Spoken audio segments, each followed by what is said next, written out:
and others will just come in.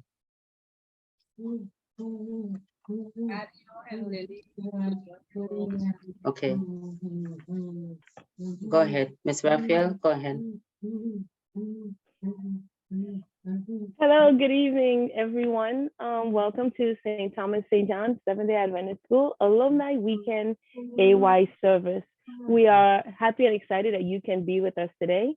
While we can't physically see each other, we're thankful that technology has allowed us to connect via Zoom. And those of you who are watching via YouTube and watching via Facebook, we are also thankful that you are here today. We're going to start off with prayer by Dennis Powell from the class of 2006.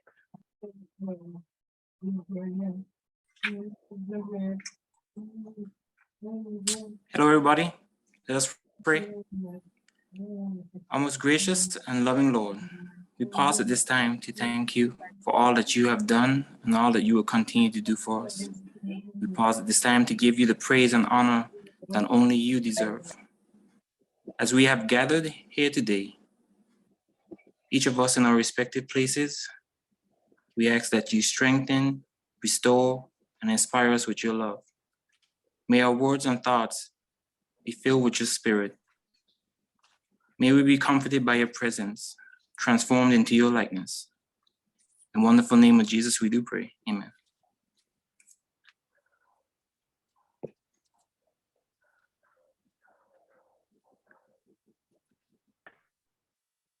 Amen. Thank you, Mr. Powell. Coming up, we have special music from Anjane Rogers, class of 2007. Those of you who are just joining us, we want to thank you for joining us this evening. This evening promises to be very exciting and enlightening. While we're getting the special music queued up, we do have a picture slideshow courtesy of Hester Griffin. I know I sent her some pictures, class of 92, don't hate me, but I couldn't help it. So we have some pictures coming up there. And we do have some reflections from certain teachers. And I don't know about old school or new school, but I'm very excited that Mr. Brown is on here. He was one of my favorite teachers. So I'm really excited to hear what his reflection is.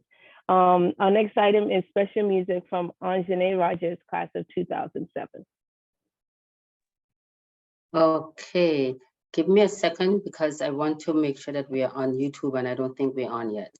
No, the link is not live. Okay, Mr. Raphael.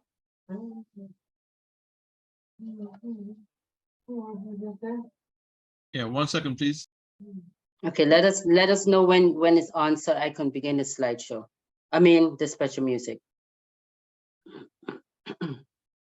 Well, while we are waiting, I know they did a roll call in church this morning. Can we do a roll call here for AY? Can you type in the chat what class you are or what years you attended so we can see who is here today, or what years you taught, either one.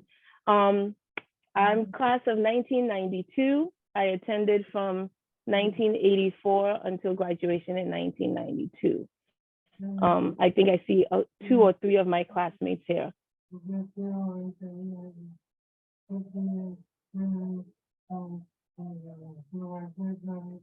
Amazing class of 2004. You knew school children. Come now, come now. We all know class of 92 was the best class. All right, I see class of 83, class of 2003, 96, 2006. That's right, Cheria, we were the best. We finally got the plaid uniform for high school. Everybody else tried, but we actually got it done. Boom.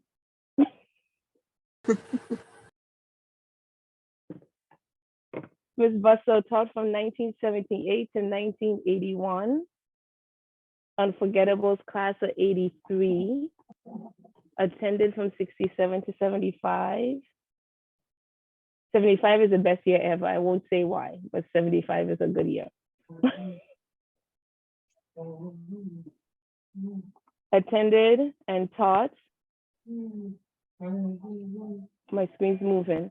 Attended 65 to 75, taught 81 to 82, class of 2004 appreciates the uniform change. You are welcome. You are welcome, class of 2004. That's why I say class of 92 is the best.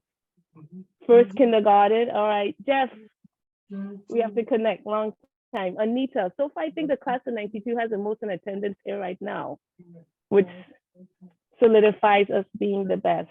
Ha, ha, So, ha. yes.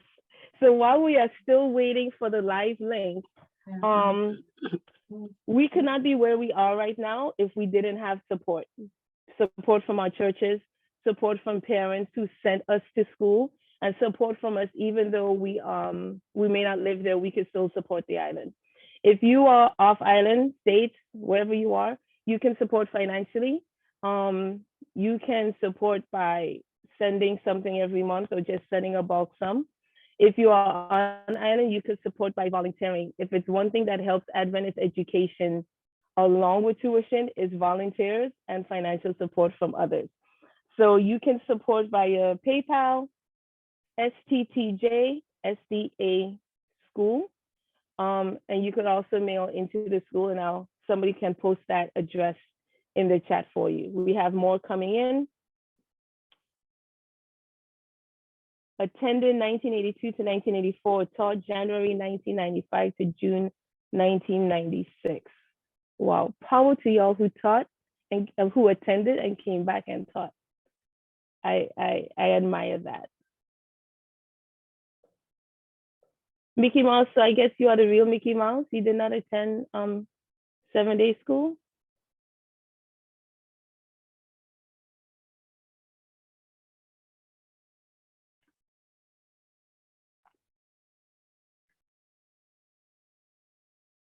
Hester, are we live yet? Or no? Renee Hodge attended 67 to 77. Mr. Rachel, are we live?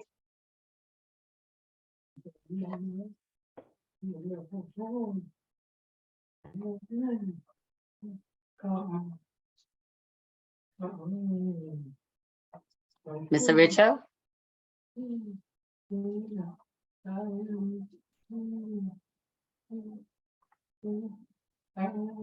Okay, well, while we're waiting on that, I'm going to open it up for anyone to give any reflections or memories that you have of your years at St. Thomas St. John's 7-day Adventist School.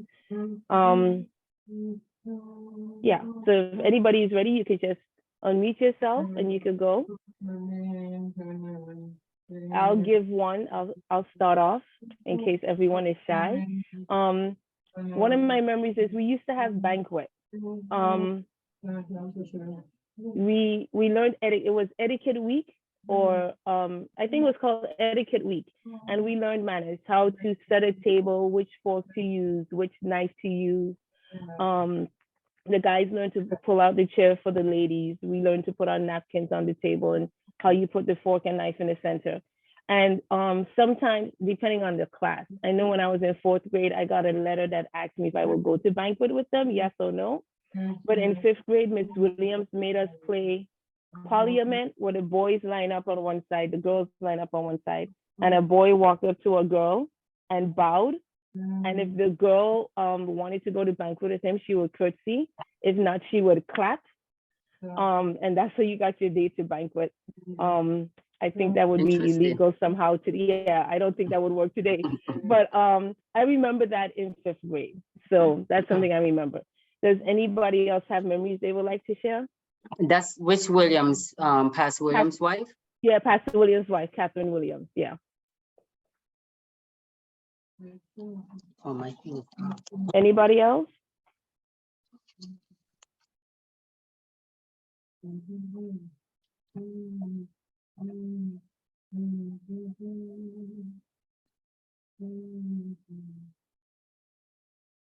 I will give a comment. Sorry.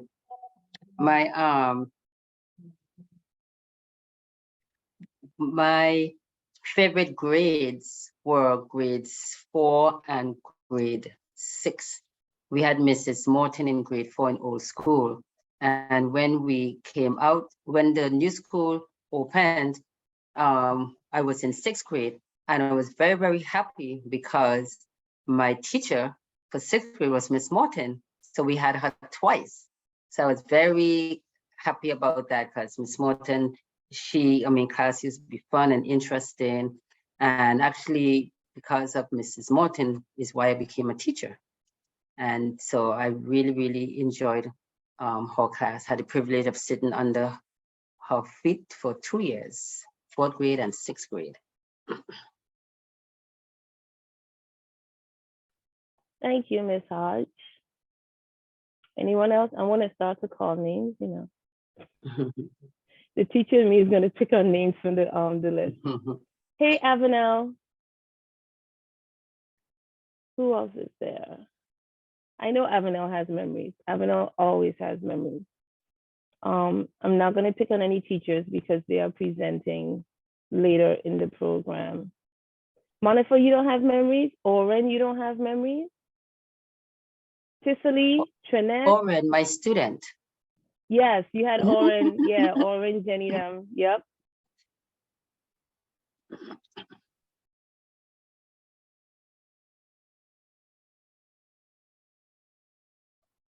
Hi. Hey, Gabby. Hey. One that I will share is that I had a classmate. I don't know. Well, yes, you guys, I'm sure would remember. Where the Comfort lady used to live. I had a classmate who actually went up to that house, and he claims that he see the Comfort lady. That is my memory. I really would the Comfort. I think Trinidad used to the Comfort Pitford lady. I think St. Thomas just says the Comfort lady, but she lived in that house, the red house up behind the school. Yeah, right back of the library, up in the bushes there. Yeah, yeah. They actually live all over different places of St. Thomas. Hi, Gabby. Hey. Because I've had some people, even in my mother's school days, say that she used to be up behind high school and Lockwood School area. So that was new to me when I heard it. So I tell them, well, I guess she moved from town to country. Yeah.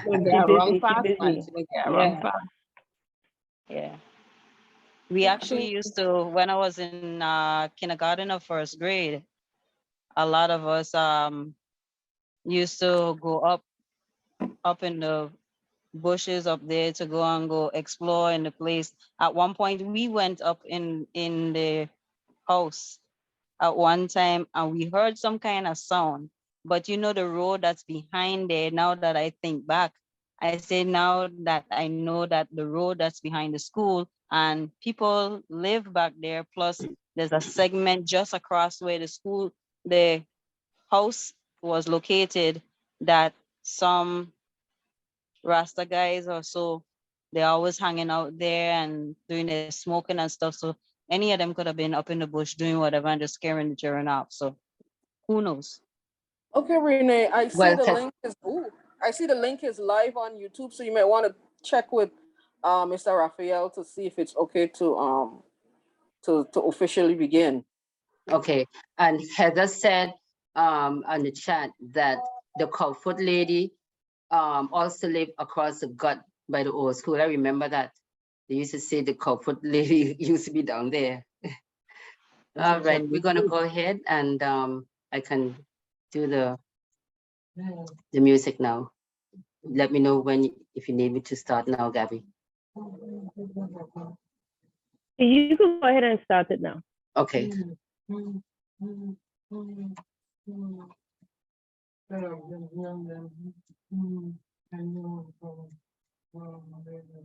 Sometimes life makes you question everything you know. Sometimes it seems as if I am all alone. Even though I know you sit on the throne. But all I need to hear from are just 2 words. Are just 2 words to know. He says, My my child, there's no called you mine I've called you mine and paid. and paid for your sin. I'm here. I see your tears I see your tears and I know your fears. and know your fears, but just know I'm here. It hurts when your loved ones let you down. It hurts when friends judge you and act like you don't exist. And you're afraid to share your truth. Sharing your truth with the world feels like too big a risk. But when those doubts creep into your mind, But when those doubts creep into your assurance will come.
Don't you know you are mine? From the moment I died for your sins, you are no longer alone. I am here. I have seen your tears. I know your fears. Trust. I am here. Time and time again, God, you have proved your faithfulness. You were the one who rescued me, and you paid the price on Calvary, and you paved the way for my salvation. You and you alone. Come on, everybody. You were who rescued. You paid the price. You paved the way.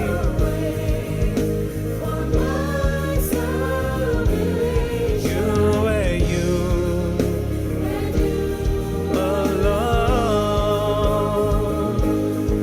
And today, God, we declare you have our life. You have my life. I glorify.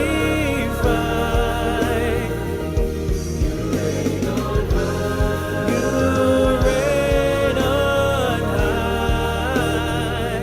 You were, you are, you'll be.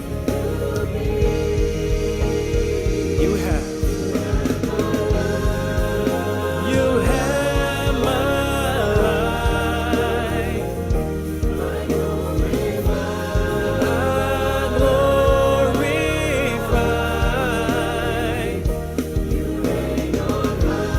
You reign on high.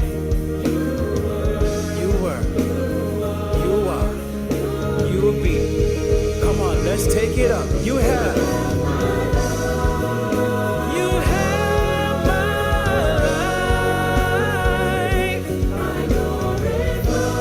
I glorify.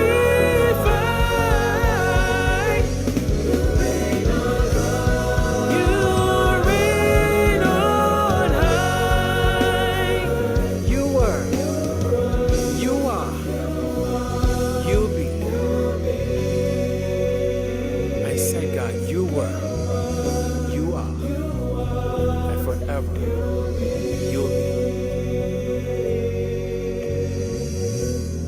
matter where you go in life, He will always be with you.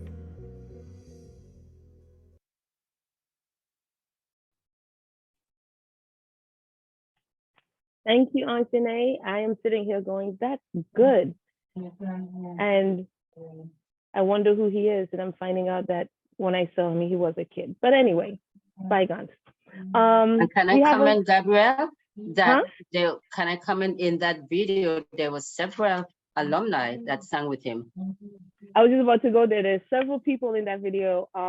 Now, I'm trying to remember their alumni or if I just know them from church. So Samuel Ray's daughter is there. There's two other people and I don't remember their names that I saw. And I was like, oh, look, so-and-so, but I don't Auntie remember their Berg, name. Okay. he now You teaches at the school. Okay, you could go ahead and name them because I don't remember much. Cynthia Walters, who is now Benjamin. Caris George, Cody's sister. Caris was in the last shot. Yes, I saw her. She taught. I'm trying to remember who else. So anybody else can jump in and see who do remember who was in there. Yeah, because I don't remember much. Yeah. All right. All right, so coming up, we have a picture show. And we all remember back in the day, it took us a while. You take a picture and then you send it to develop. And it took a while for you to see that picture to come back. And you may have gotten in the shot, you may not have gotten in the shot. But when you do see pictures from back in the day, it's just a special feeling. So as we get this slideshow set up, people, you know, there's one picture that was on Facebook that has I'm saying our parents, but parents of my classmates in there when they were younger. So look through the picture show and see who you see and if you even know the events. And who knows, you may even see yourself in there.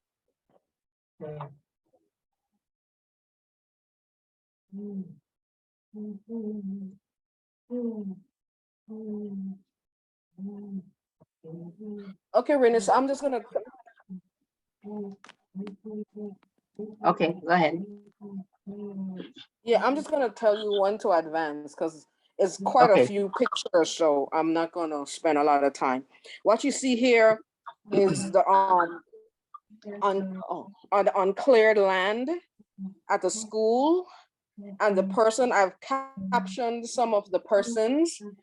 That's Bertil Fleming crouching there. He was very, very instrumental in helping to construct the school. This was sometime in the early 70s. Okay, let's go on. And this is, I guess, the construction shack that they stored their tools and equipments in. I see a bug in the background, and I would venture to say that we all probably know who that bug belonged to. Okay, I'm sure the Rogers, you know, they had two bugs. I think that's one. Okay, let's move on. I don't know the men. I think Sam Mason is the one right in the doorway. And these are some men as they were, you know, getting the construction going. Let's go on. That one to look like my father, you know, on the left, but I'm not sure. Okay. I can see I'm it. not sure. Okay, let's move on. And these are some men, the ones that I recognize, I identified.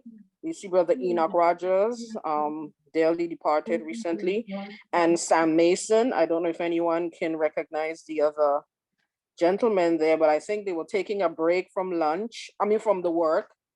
I see a guy sluxing down, maybe some of Brother Percival's Marby. And there's a gentleman there with his plate in hand.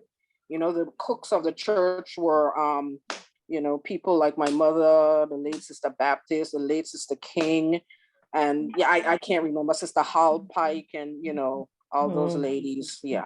Okay, let's go on. Next picture. And this is just some of the ongoing work when they were, you know, like the foundation, etc. And this picture here, I was telling Sister Rogers about it earlier. You can see where I captioned Brother Lynch Rogers. He is there. I don't know, the concrete is coming down and he's doing something. And I said, he's a very brave man to work in the construction area with shorts on, but that's Brother Roger. And then up above, you can see Brother Evans Lewis. And then there's a little girl up there on the slope. I don't know who she is, but she's a very brave girl. I can't recognize her. I'm going to post these pictures on the school page. So anybody, so, you know, you don't have enough time today to go through them. So, you know, you can look at them at your leisure. And then, you know, if you know who they are, you can, you know, tell us. Okay, next one. Moving on. This is some more work with the men with the forms and the concrete, etc. There's Brother Mason down below. Very, worked very hard. And this is when you, okay. Okay, you can go on. And this is when some more of the, you know, the steel frame was going up. Men working hard. Go on.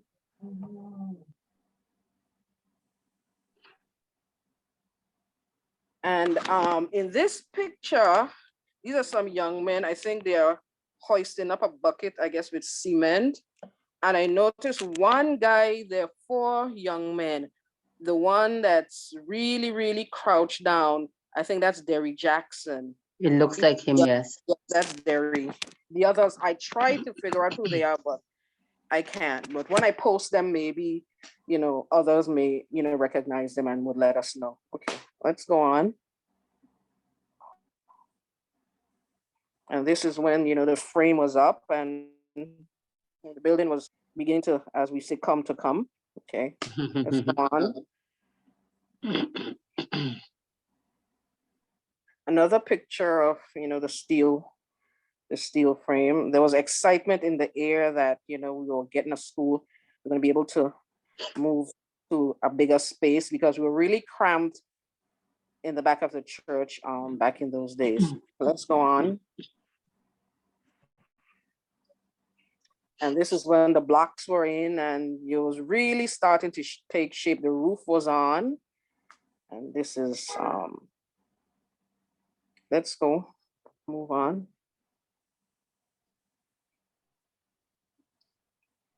There's that bug again. And yes, you see the school, this is the front where it was, you know, really taking shape. You can see the window frame, the forms in the windows, and it was really beginning to look like we were getting somewhere. Okay, let's go on. Another picture of the front. Let's go on.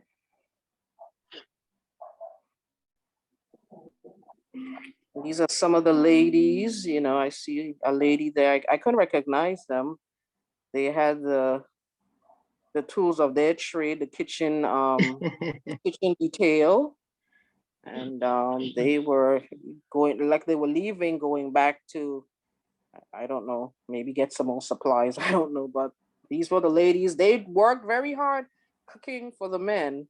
So they had an integral part in the whole construction process of the school. Let's go on.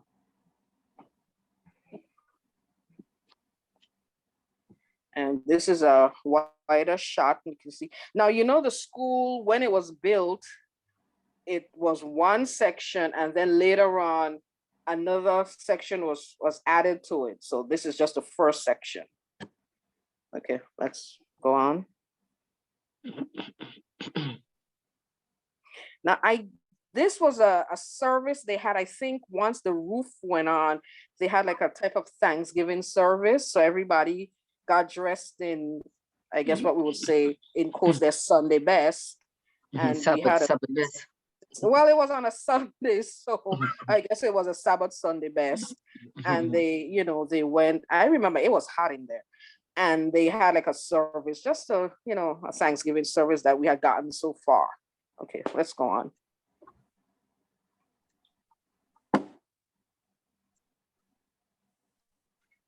This was, I would imagine, after the service. And if you look closely down near the front, you see 2 little girls, one in a blue blouse and a white skirt, and another girl in a white blouse and a dark skirt. I don't know if anybody could recognize who they are. They look like Petty and Risi. Yes, yes, you get the gold star. There's a lady further to the left with an afro. I am thinking that's Sister Constantine. Looks like her, yes. Looks like her, right? Yes, yeah, like Sister Constantine. I remember back in the day she did have a big afro. Okay, I couldn't recognize any other persons. That's Bastille right behind. It looks like. Who? The guy with the fro just to the left of the two girls. Is that Bastille? Bastille, right? Oh, it could be. It just looks like. I might be wrong. Okay, let's move on because we have a long way to go. A short time to get there. And this is, you know, more pictures after the service. See Risi and Petty there again. This young man in the front, I don't know, he's very prominently featured, but I don't recognize him. Anyway, let's move on. And this was the day of the dedication. You know, everybody came out in their finery, the pathlight. My phone is ringing. Let me put this on silent. The Pathfinders came out, and there's Derry again in the forefront. Right, Derry was a cute little fellow back then. Anyway, and then the Pathfinder in the green, that's Murphy Parker. You know, the man. And then I can see, I recognize the second. I don't remember who the first guy is. The first guy next to Parker looked like Lorenzo. That's Lorenzo, and that's Carl. That looks like Carl. Yeah. And then that's Beebs. That's Beebs, the late Wendell. Carson, that's Beebs. Now, on the other side of Parker, I'm not sure. I don't know if that's DeWitt. I don't know. And then there's Keith. You can see Keith. And then there's Clyde and Samuel. Those are the ones I remember. And then I see Reese. I think that's Reese in her Pathfinder uniform. And I think that's Karen behind. I don't know who the others. I can't, you know, figure them out. But let's move on. And this is the choir was there, the band was there, and you know, everybody came out for the dedication. Let's move on. And these are some of the choir members from back in the day. Most of them, you know, have gone to sleep, waiting for the Lord's return. In the back, the gentleman with the dark shades, that's Brother Jackson. He was the grandfather of Alphonse and Alric, Laverne, and Arlene. The lady to the front, everyone recognizes Sister Eileen Rogers. She's, you know, gone on. Sister Valentine George, she just passed on I think this year. Next to her is Sister Wallace. Next to her, Sister Miriam Liebert. I'm not sure of her status. Somebody said she may be living off island, so I'm not sure. And then next to her is Sister Vera Fleming, and she's still with us. And then Sister Iona Jackson, who is sleeping, and Sister Agnes Percival, she is also sleeping. These were all powerhouse ladies of the choir. And then of course we can see Brother Linton Lake. He's also sleeping. And next to him, I don't know, we were wondering if that's Brother oh dear, Lake, but I'm not sure. I don't think so. I think that could be, do you remember we had two brothers that were at Shiloh, well, when we were in town, and then we moved over. The Johnson brothers, there was L.D. Johnson, and then his brother J.B. Johnson. And J.B. Johnson was also a choir director when we had first and second service. He was second service. And I want to believe that's J.B. Johnson. But you know, don't quote me. But anyway, let's move on. And this is another shot of the choir. You can see the persons that I mentioned before. Then you can see Elder Royden Fleming, he's still with us. Brother James Parsons, musician, and famous saw player, he's also gone on. And then there's next to Sister Percival is Sister Melrose Mack, and I think she recently passed. And then next to her is Maisie Harvey, who is still with us. And then behind, next to Sister Fleming, is Sister Hal Pike. She was also one of the stalwart cooks. And then you can see Brother Lake. And then you come over to the left, you can see Brother Heskey with an afro. And then there's also Sister Yvonne Gibbons, and that's all I can recognize. So, but I said I will post them. Sister Donovan Parsons. Oh, this Arona? I was wondering. And then of course, here is a view of the assembly at the event. And then of course, you know, the choir director emeritus for the Adventist Church of Thomas, Sister Genevieve Rogers, you know, doing what she does best, directing the choir. Yeah. And there's the late Jimmy Rowan in the front row, sitting there with his tie on. That's Jimmy. Yeah, that's Jimmy. That's Jimmy. Yeah, the others I don't remember. I can't pick them up. Okay. Next is you can see Glenn Roper, Brother Halswith, and his brother Lynch. I don't know. I think they were in the Aventones band with those frilly shirts with the velvet ties. I remember his daddy about that butterfly back in the day. Yes, back in the day. Okay, let's move on, because we have a long way to go. And this is at the platform personnel. I think that is Sister Holder Joseph making a presentation. Also seen in the picture is Pastor Bien Josiah, and the gentleman in the white suit is Dr. Harold Hazlett. He was the Commissioner of Education at the time. Okay, let's move on. Pastor Shillingford on the far right. Yeah, but he's in the other pictures, so we're just gonna go on. And the pictures, this lady in the red, I am wondering if that's Sister Carmen Lake. Yeah, does look like Auntie Carmen. Okay, and then I didn't want to caption it because I wasn't sure, but I said it looked like her. And then of course we all know the then principal, Mr. Charles Ignacio Rogers. Uncle Tom. Yes, okay. Yes. Is that Michelle? Huh? Is that Michelle? I heard somebody say Uncle Tak. Darnell. Oh, okay. And then of course there's Pastor Brathwaite. We all know him. Hard worker. And then there's Pastor Bien Josiah as well. Some of them men I don't recognize. Okay, let's move on. Yes, somebody's asking. This was a school dedication. And there's Pastor Shillingford. I have captioned it, Dr. Harold Hazlett, Pastor Eric John Murray, Pastor Bien Josiah, and down front, I think he was probably doing some recordings or something, his brother Leonard Flaherty. Yeah, okay.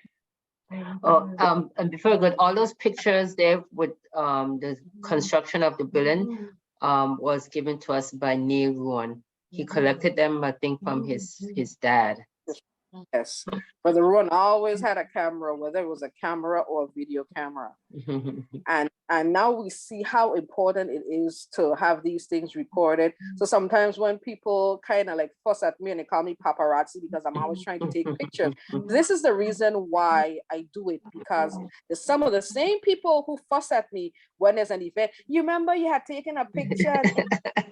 No, so but anyway. And now we are finished with the construction and dedication. This is a picture of Heather, my sister. In 1970, she was a 5th grade student. Now, do you remember those chairs that you could fold the table down, or you could, physically remove it? So those are the chairs that we had, those famous blue chairs in 5th grade. That's Heather, boy, the innocence. But anyway, let's move on. Now, this was Mrs. Morton's 4th grade class. Hilma is in that class, and Judith Ray is also in that class. So I don't know if she can recognize. The persons I recognized that I captioned was Juliet Berg. I'm not using married names because Juliet Berg, Merlin Hodge, Stephanie Smith, Hilma Griffin, Judith Ray, and Leslie Bridges. I don't know if Judy, you know any other persons that you can recognize real quick?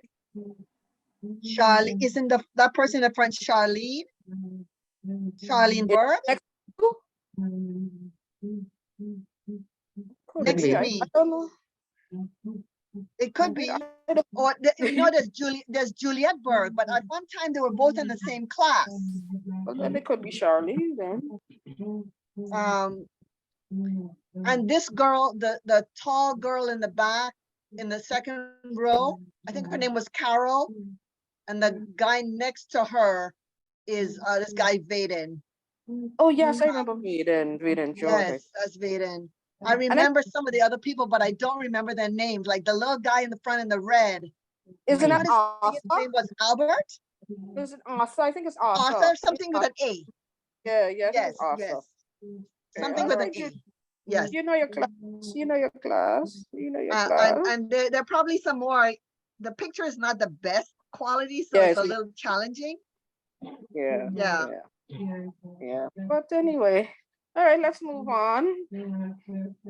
And that's that's Hilma in front of our house, going to school sometime in the early 70s. She sent it to me, so she's not gonna kill me. Okay, let's go. Now this is Mrs. Morton's class of 1972. This was the first 6th grade class in the new school.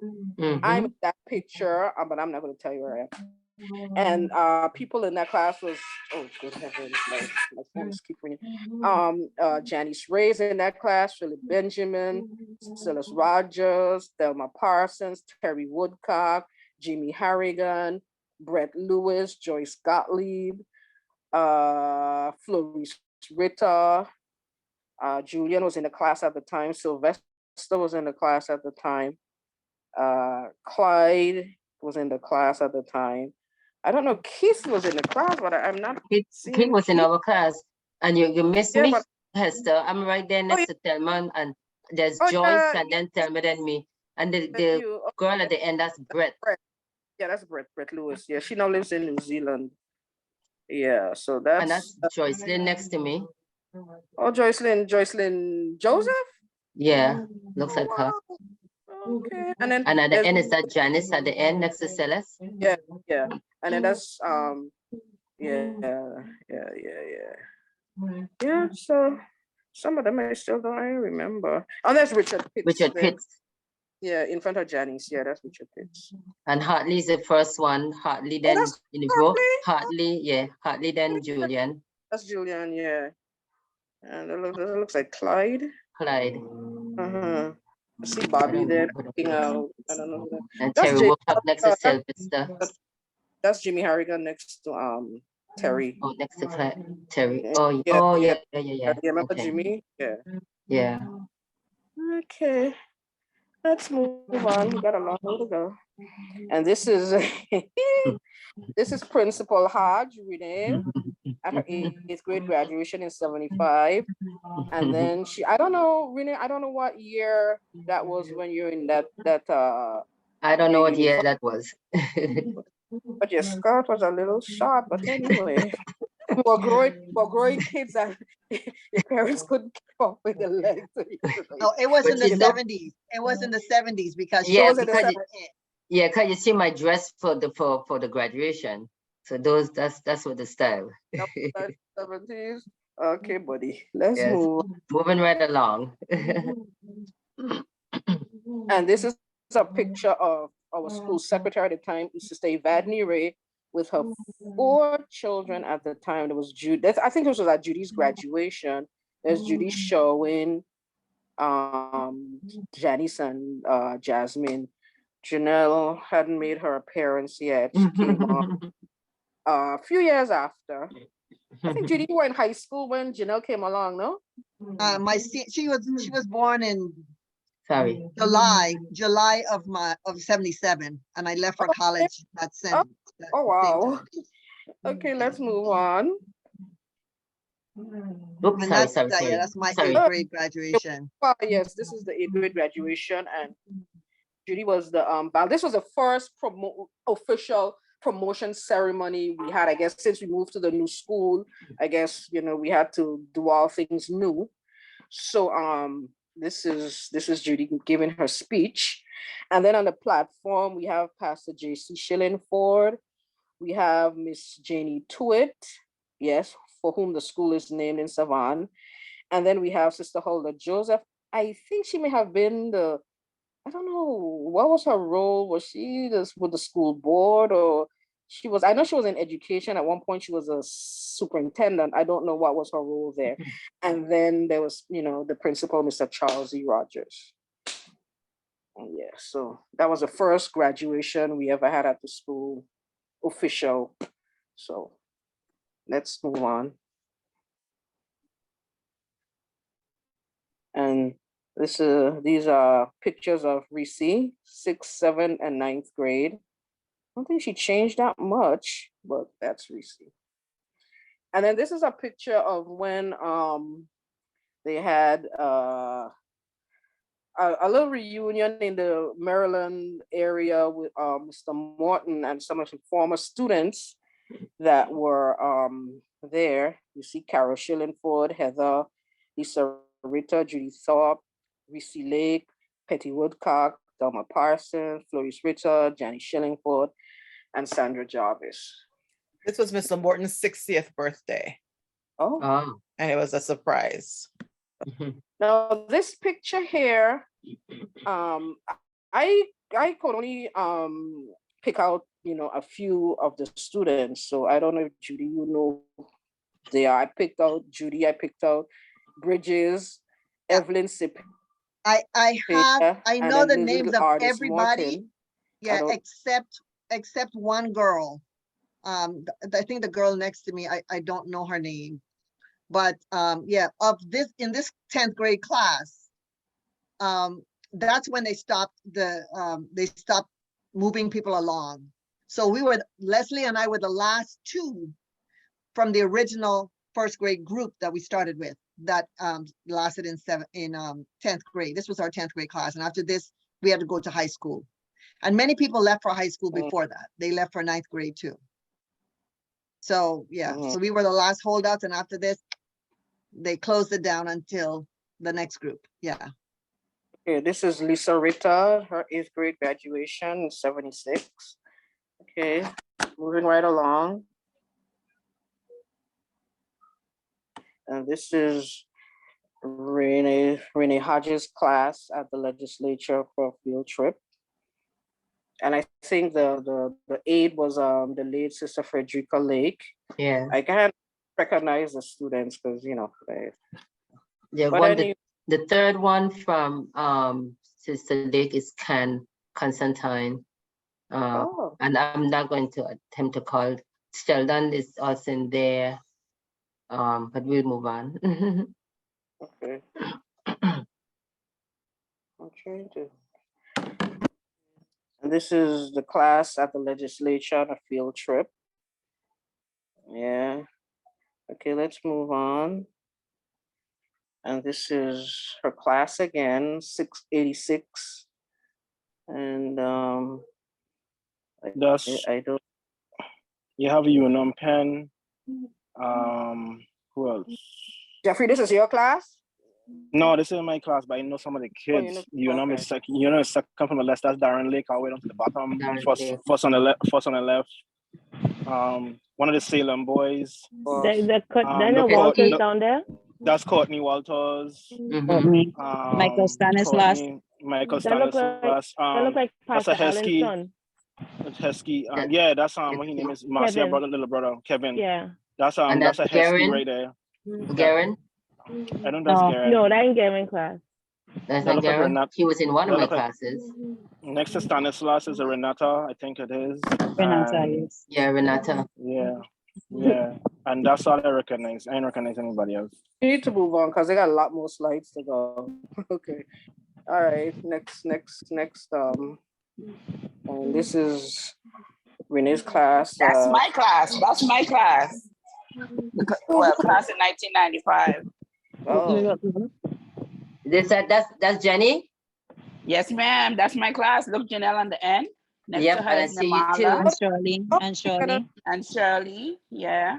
I think I see Devin Leonard in the front there. Yeah, I used to do a Juliet. nutrition fair every year with my class, and the school would come to our class. That tall boy in the front is David Thompson. I don't even know who these people are. Okay, let's move on. We got a long way to go. This is a nutrition fair again. I see my mother in the back there. And Sister Roper. Oh yeah, that's Sister Roper by the door. Yes. I see me all the way to the left. And this is her class performing in the fair. I guess they were. You see you, Jenny? Janelle. I ain't see me in this one. I seen Janelle. You're and not I the seen one there Namala. next to the apple? That's not Oh, you? yeah. Oh. It looks so. It could look so. Yes, that's me. Who's that next to me? Okay, let's move on. Shirley. Their props, and this is Carlos Robles. And they look very engaged. That's Carlos again, and I think that's I don't know his real name. We call him Ashanti. I don't know. He was into agriculture or so, agronomy. So that's I think his name is Ashley George, I think. Now these are some teachers at the school. I don't know.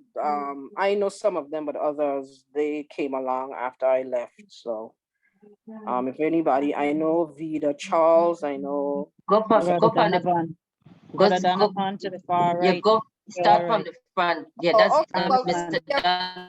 Donovan. Donovan, Maritza's father. Yeah. Actually, Vadney. And then Mr. Rogers, Vida Charles. That's Mr. Edwards. And then go back in the top, Mr. Morton. And that's Heskey. Then that's Reed, I believe. Oh, Lorna Reed. Lorna Reed. Yeah. Who is this person next to her? She taught us Spanish. Oh, and who's next to her?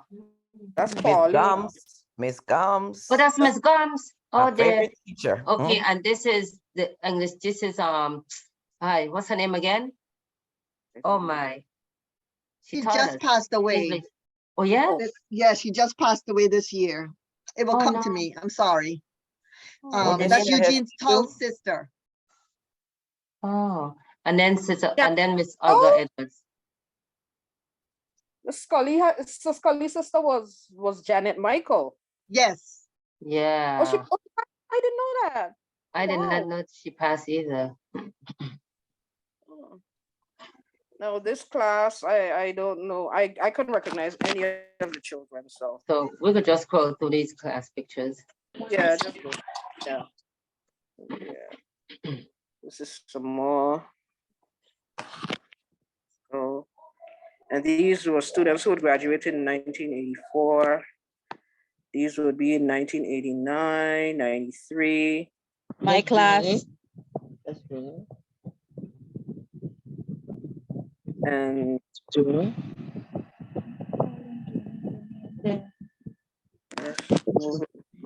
I see Frida in that class. Jonathan, all of them. She, wow, Omar, Simon, Frida, that's Samia. Okay, this is the program for the first graduating class, 81. And then these are the students in that, these are the students in that class, 81. 10th grade, when they were in 10th grade. Yes, oh, Miss Herdman was the homeroom teacher, Miss Herdman. Miss Bustle. Oh, but I don't see her picture. Yes, but that was a picture of my ex-husband there, not me. Oh, but it says Mrs. Oh, they put Mrs. instead of Mr.? Yes, the second one next to Mr. Maynard, that's my ex-husband, Dave. Oh. He was the business manager and he was on the photos. But yes, I was their homeroom teacher in 10th grade. All right. My first year that I was there. That's Mr. Mooney, right? Wasn't that Mr. Mooney? Right, next- Mr. Mooney. The next one was Les. He was the PE teacher. Then the lady that was in the Mrs. Roon in the and Mr. Mooney in the reading program, and then Diane, and then Mr. Donovan. And who's And I can't think. Oh, Seaman. Can't think of his first name, but he taught math. He was a student missionary with Les. Did PE. It was Mike Seaman. Yes, that's it. Okay, let's move along. Moving along. Edwin Cepeda, that was one quiet fellow. Yes. And This is the first graduating class. And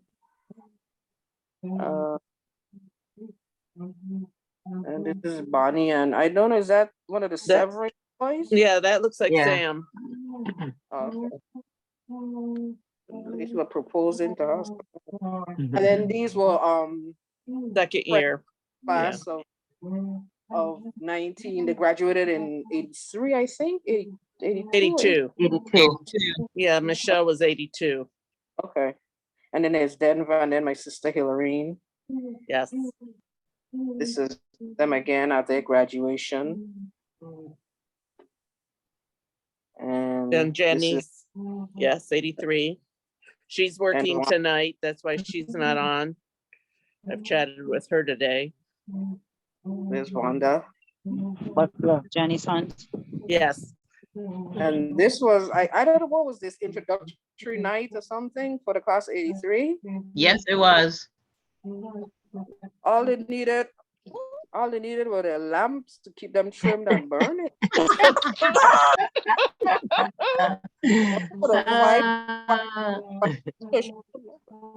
Or anyway. The And this was the unforgettables. really. Yes. Yeah, this one. I think this is the largest class to date. I don't know how many students were in the class. Somebody who was in the class? 28. 28. I don't think I had anybody. I don't think. Nope, no one's come close. But when they were in 7th or 8th grade, there were 2 classes because there were so many. All right. Right, Yeah. that's right. Yeah, see people like I haven't seen in years, like Raja and Julie and Annette, Marva, Michelle, Ronnie, Arlene. Yeah. And this is their 40th year coming up. Oh wow. Yeah. Yes. Oh. 83. Oh, that's Caroline. That 2023. Yeah, that's Carolee right there. Carolee next to Roger. Raja, okay. Michelle and Aldi to And who's that next to Nanny's? That's another Severin or Small? That's Small. Keith Small. Keith Small, yeah. You know the That's Ronnie Wilcock in front. Yeah.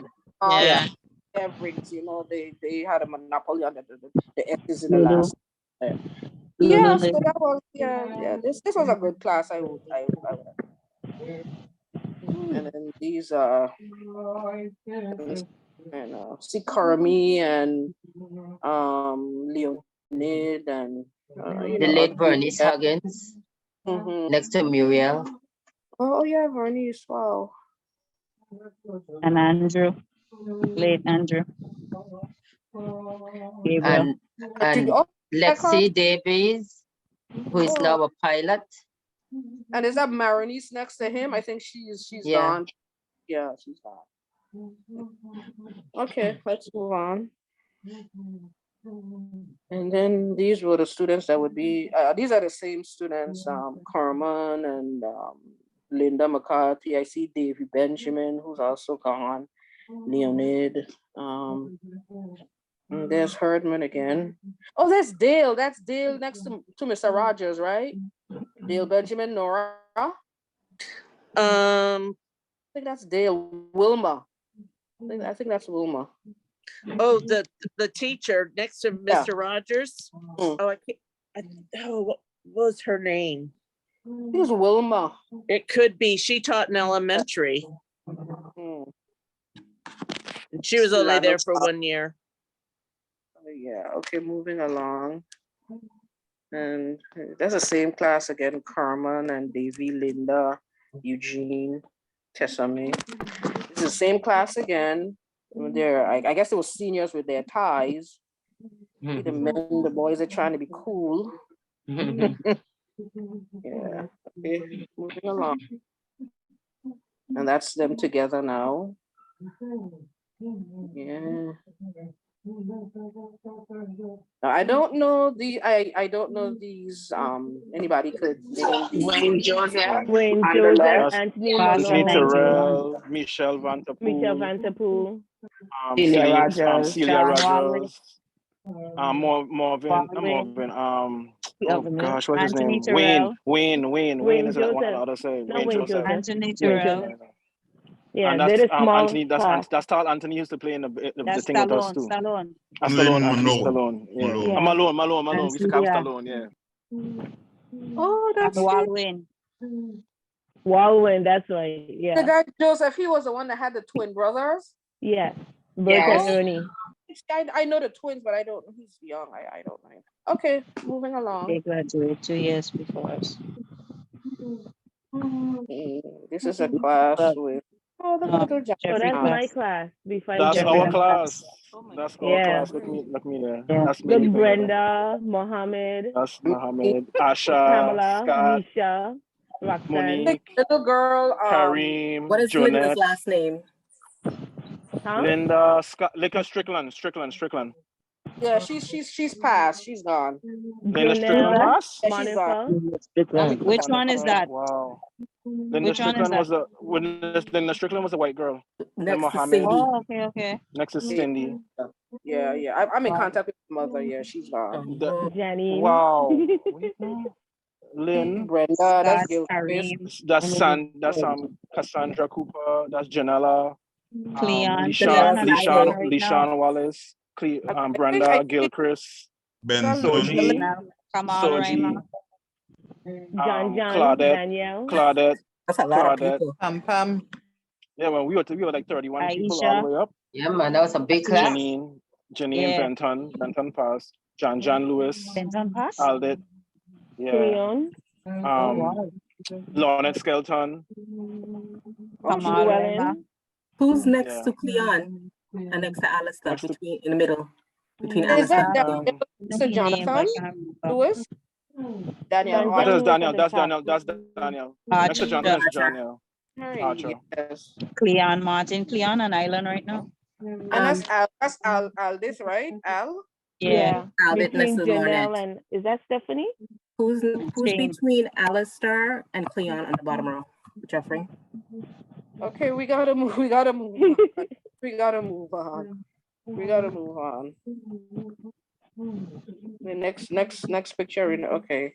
That Same- is me. Same class, a different room. That's Tisha now. Renee. Yeah. Yeah. This is Tisha here now. Huh? This is Stephanie. third, 5th grade. Fifth grade with Miss Stephanie Williams. Duzet. Tisha Oh there. yes. Yeah. Okay. All right. Then moving along, Sister Williams. Same class. That's our class again. Our Yeah, class I again. don't know if they were giving out prizes for the amount of the class with the most pictures. 92 would get it. Let's move on. We run Same things. class, different Yeah, year. we getting pictures. Our class is the class that change everything, anyways. But, Yeah. Yes. Is Your that class Jerome there again. there? Oh, Wasn't Yeah, sorry. that's Jerome. That's us again there. Yeah. Tisha. I've seen that picture before. Yeah. Angie, Aldit, And Mela, Monique, Brenda, Gabby, Sherian. Who's the guy in the back with the glasses next to you, Jeffrey? Wendell Williams. Oh, Wendell I don't Williams, remember yeah. his name. Oh, see okay. Scotty there, boy. He was with that He's kid. in here. The kid and play haircut. Yep. Okay, let's move on. Class of 92, boy. They really. This is class trip. 93. No class studies. Check out the shades. Check out the shades. Yeah, man. Yeah, man. That's in Boston. Oh, I went to Boston. Yeah. And there they are again. Moving on. Again. I think somebody was having a snow fight in the bottom picture there. Yeah, it was like a trace of snow, but yeah. For some What of them, month y'all went there? I don't even know what month we went. Whatever time class trip was allowed. It was like late April. It was Okay, cold moving for us. June, April, May, something on there. Oh, my And long then skirt. Gabriel and this Stanford, he's also gone. And Pastor Walters in the other picture. Man is his name? Manning. Stanford Manning. Terrence. Manning. Terrence. Terrence. was cut off in that picture. Pastor Walters. Oh, wow. Yeah. Somebody said the shades were Puerto Rico. Now this is, I That don't know. probably was Puerto Rico. Yeah, I don't know. I see. I mean, who's the person with glasses? I didn't recognize. Huh? Oh, Sonny Yeah, Ambrose. LaShawn Ambrose. Okay. Oh, she was the one that sent me the pictures. Okay, she sent me some pictures. All right.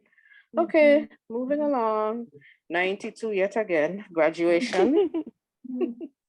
Is that Carol Shillingford in the picture on the top? No, that is Tasha Lake, I think.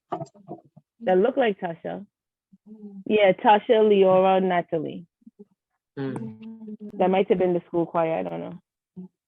Keep going, Gil. I know you got a lot of 92 because I sent you a whole bunch. Yeah. Yeah, see Pammy with her parents, the late good people. Gloria and Roy. Yeah. Yeah, okay, let's move on. Now this This is is Jenny class. Rebecca's class. No, ma'am. Oh, okay, Rebecca. Sorry. I-95. Sorry. Cosette back there. Yep. Yeah, that's Cosette. Is that Lance and Walters? Yeah, Curtis and Okay. Chad Francis, Oren, Esther Charles, Rebecca, and Tashina, Joseph. Yes, those that were in second grade Jacob were Lake. my class. I had them in my class. Okay, let's move on. We got a long way to go. All right. That's a nice picture. There's Yeah. Rebecca. That's one of Rebecca. the white boys, right? Curtis. Yeah. Curtis. From my class again. Okay. Woohoo. Is that Dutton? It looks Yep. like Dutton. It's Yeah. him. Kurt Williams. The older Kittel.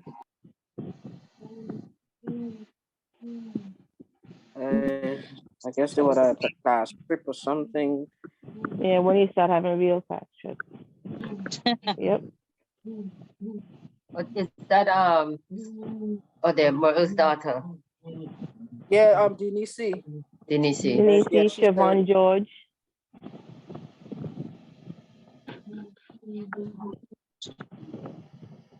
Okay.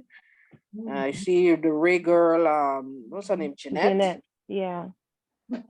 And this is sorry. Okay. Pastor Brown daughter, I forgot her name. Oh, Keisha. No, that's not Keisha. Is that Keisha? I don't know. Yeah, that's Keisha. That's Keisha. Okay. And Maura.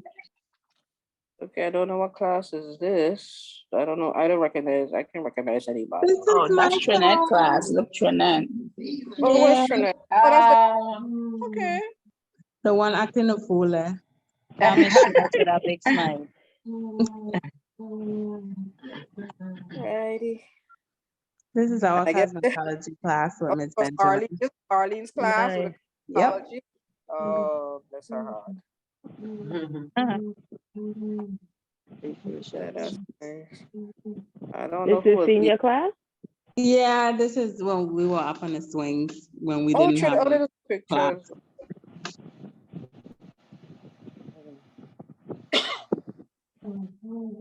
Yeah, moving along. Trinette, what are you doing in the corner with a boy? That's the Freitas. Who's a young man? I didn't recognize him. Denzel the Freitas, Maxine's brother. I don't know if you know Maxine. Shirley. No. I don't know. Oh, that's Chelsea in there. That's Chelsea class, yeah. That's the girl Nikita. Nikita. Nikita. Okay. Yeah. Look at these faces. I see Jerice there in Renette's class. That's the only one I think I recognize. Jerice, Is that what's her name Kissy for back? Miss for Principal Brown, daughter? I forget her name. Jenem. Jenem, yeah. What's your name for Rogers? I don't know. I see Caris and I see Venetia. I don't know who the others are. The one in the white blouse is Aliyah Law. She's the one that did the introduction this morning. Okay. All right, moving on. That's a 2019. I guess they were happy, they were celebrating. I don't know where that picture was. I don't know where that is. Anyway, let's move on. I know that's Angelica back there, right? In the, I don't recognize. This is the guy that did the mission story today. Yeah, the one in the middle, James. And then in the back, is Willa. Willa. She played Jan Rollins. Jan Rollins is next to her. And the guy there, that's Sigoja, right? I know his mother. That's I don't know his first name. And this is the class of 2021. And the girl in the picture in the back, she was away, and so she was on Zoom while graduation was going on. I think she was in what, Anguilla? Anguilla, yeah. So they got the picture of there in the back when they were taking the class picture. Yeah. And this is the class of who just graduated. The newest alumni in the group. Yep. And those with the white around the collar, those are those that graduated honor society. Okay. Okay. Yeah. And they said they honor society students.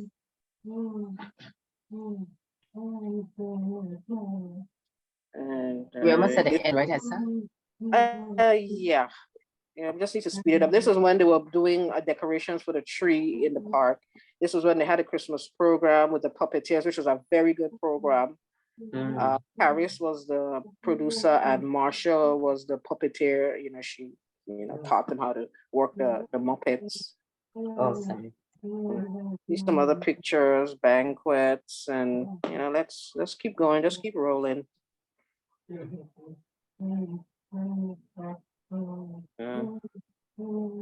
Beatrice, that was Alex Owen. Mr. Lake, he's teaching Bible now at the school this year. Oh, really? Okay. Yeah. Okay.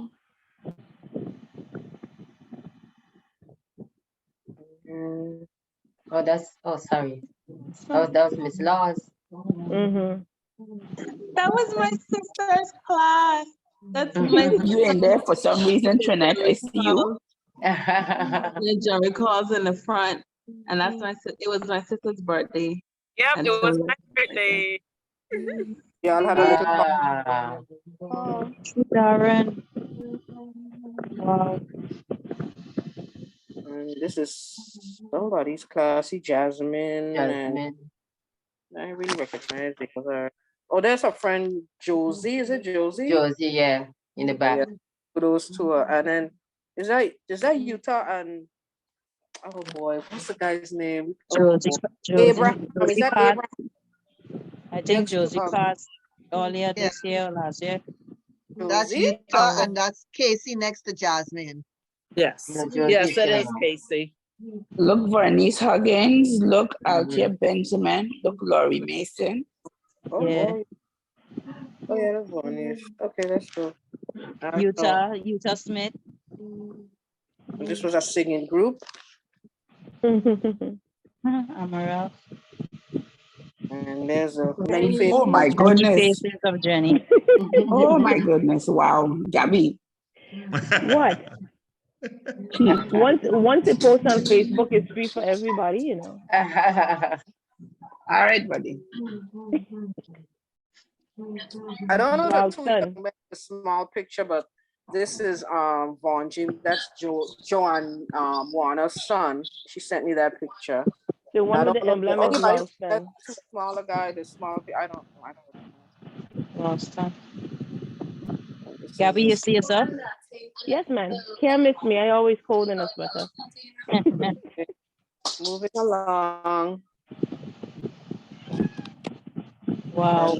The dresses. Boy, I don't know, boy. Keep those lamps trimmed Wow. up. That's sixth grade graduation. That's surely them class. Those lamps. Class, That's the class. No, that's the class before us. That's class of 94. That's surely them class. Dale Maynard. No. No, Frida them class. Samia, Tekla, Yeah. Shay. Oh wow. Who's this? Is this Dale Maynard. Yes. When he took the class to Puerto Rico. The teacher. Yeah. Spanish. Kezia. Buton, Frida, Simone. Easier. Okay, moving along. Same crew. Group. Well, that's one of the Dixon boys. Okay. Yeah. Yes, this is that same group. This must be the class trip. That's Frida? Yeah, that's Frida class Simone. of 94. Tawi. Okay, moving along. Same group, like in the Megan's Bay. That's Newton. Yeah. One of a smaller Severin. Oh, One of it's a them. sharp boy. King and Queen at banquet. Who were these? Williams and Siobhan George. Siobhan George. Oh. All right, moving along. Janine, Jenny, Juliet, Hopeful. Oh. Okay, moving along. I think they met up someplace. I think it was at GC or something. Gen 2 class. Somebody sent it to me. I don't remember who. Okay. Meta. You said we could just move along. Lahati, Muriel. Okay, let's just keep moving. Let's just keep moving. No food stamp till they pass the Walter. Mm-hmm. Wow. You see yourself, Jenny? And then there were two. That's Jenny's face. Gone. Gonna pass here. Yeah. Oh wow. Kevin? Was that Tony? That's Anthony. That's Tony Abraham. Yeah, I think that was Kevin. Sammy. Yes, Sammy. That was Kevin. Coleman. Coleman. Perfect combination. Shona. And Jasmine. Wow. Yep. Denise and Kenley. That's Kenley and me. Kenny. Shona, and Nettie. Denise, Santa It looked like they How was that practicing prophecy? International Day. Yeah. Babies. Those are the days when I used to hang out. Oh wow. Oh, cheerleaders. They have that That's when we picture. had cheerleaders. Yeah. Wow. I remember posing with that picture. Look, Sherry. Spoon. These are the. If I know Shirley, she probably won. Shirley was a very determined girl the other day. Yep. Ralston again and Garen. And the Williamses. And these are 4 students there now at Oakwood. Just went up there. Yeah. This was the HASA Fun Run. Some of the alumni participating. They even got me out. Anyway, let's move on. And I think these are the final pictures. This is the late Dora Morton, that everybody's favorite picture. Her husband, Mr. Morton, with his ever-present camera. And Yes. Lieutenant Governor Tregenza Roche, who was their student back in the day. Yeah, Mr. Morton, oh boy, and this is the end. Thanks to everyone who submitted pictures. I'm going to post them so you can, look at them, at your Alicia. Listen, please don't do that. What are you doing? Alrighty, thanks again. All right. Okay, as we proceed through the program, just a check. If your mic was on to give us names, let's mute our mics back, mute our mics again. We're gonna have special music by Jaconias James, who attended the school.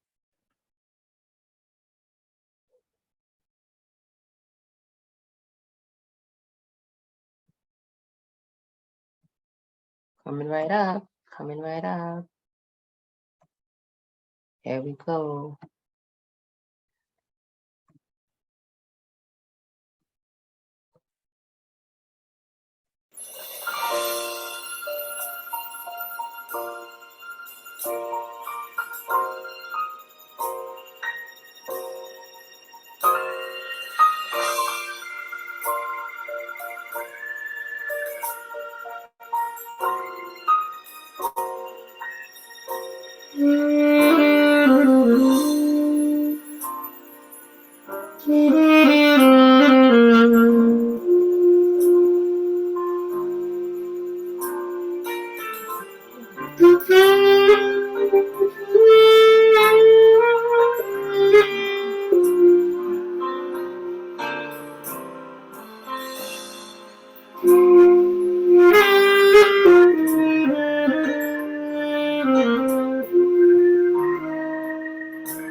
And that's it.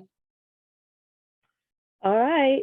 We're going to move quickly through the program. We have a video presentation with reflections from former teachers on the island. So we're going to cue that up now.